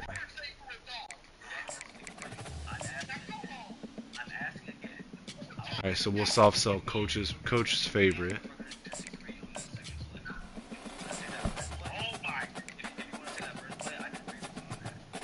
Alright. MJ Johnson, we're first on his board. We'll take off Send the House. We'll schedule a visit. We're going to sell him on athletic facilities. You know, coach prestige and athletic facilities. So that's going to be...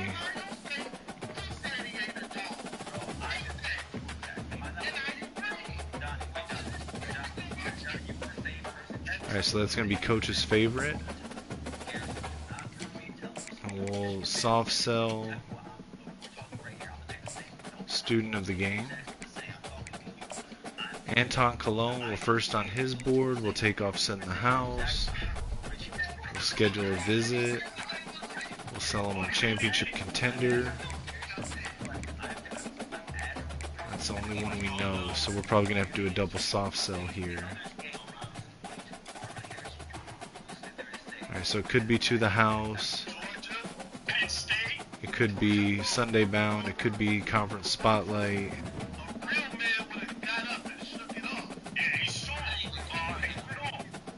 Or TV time. So we're going to double soft sell To the House. We're going to triple soft sell here, actually.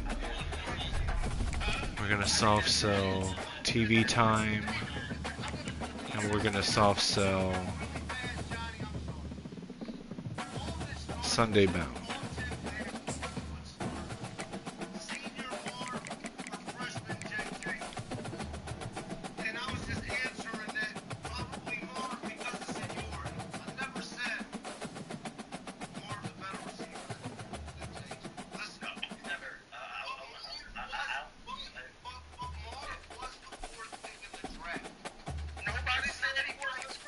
Alright, we're going to advance the week to Portal Week 3. Alright, we got some commitments. We'll take a look at them here in a second.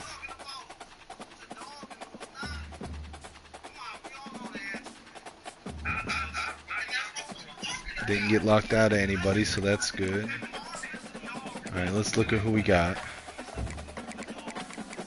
Alright, so we got a commitment from transfer defensive end 4-star Devin Hodges from Troy, Ohio, 6'2", 257, 3 years of eligibility left, committed to us over Wisconsin. We got offensive guard 4-star Sammy Dragusevic out of Charlotte, North Carolina, 6'3", 314. Wait, I said that was 3 years. He's got 2 years of eligibility left.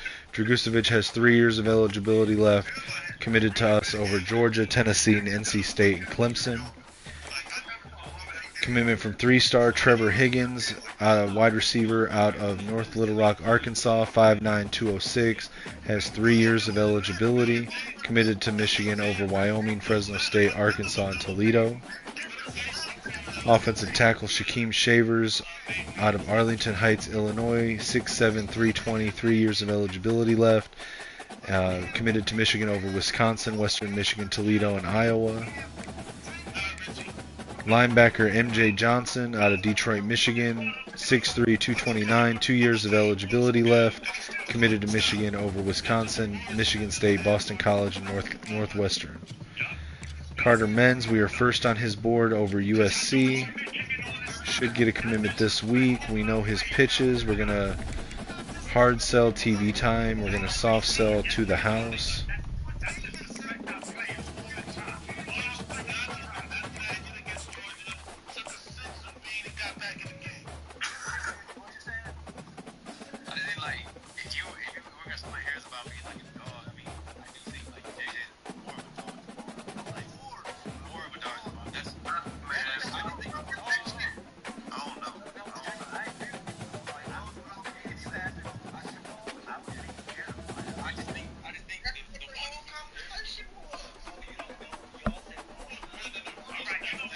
Alright, and then we're going to soft sell to the house. Add 5 here. Alright, Anton Cologne, we've got a lead. We're first on his board over Cincinnati and Toledo. We know his pitch is going to be to the house. And we will soft sell TV time.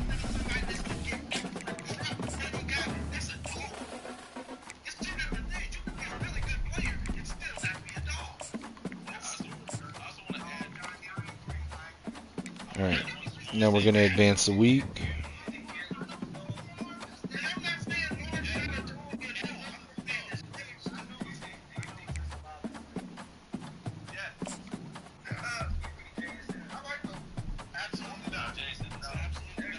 Alright, we got a commitment from Carter Menz and Anton Cologne. We'll take a quick, deeper look at them in the recruiting board, and then we'll advance to National Signing Day. So we got all of our targets. So Carter Menz, 4-star defensive end transfer with 1 year of eligibility left. I think. I think it's got to be. He's 6'5", 230 out of Horace, North Dakota, committed to Michigan over USC. And Anton Cologne, a 3-star cornerback out of East Lansing, Michigan, 6'2", 178, 3 years of eligibility left, committed to Michigan over Cincinnati and Toledo.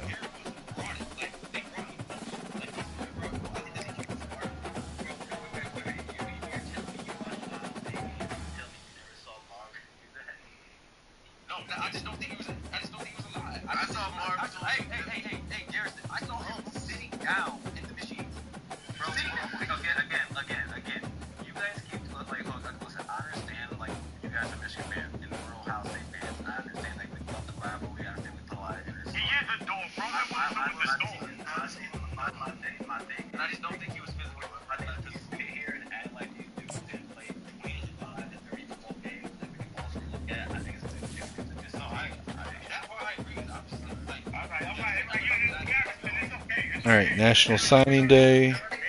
Let's take a look. And we do have the number 1 class. 12 5-stars, 15 4-stars, and 4 3-stars. Alright guys, this is where I normally end the streams. It's National Signing Day. I will go live again sometime later today after I eat dinner to start year 4. I appreciate everybody tuning in. Look me up on all social media at Kinetic615. Catch me on the Maze Madman channel on YouTube Monday nights to talk about Michigan Wolverines football. Check out the GoFundMe link in the bio of my YouTube account and on my X account. And as always, thank you for watching, and go Blue.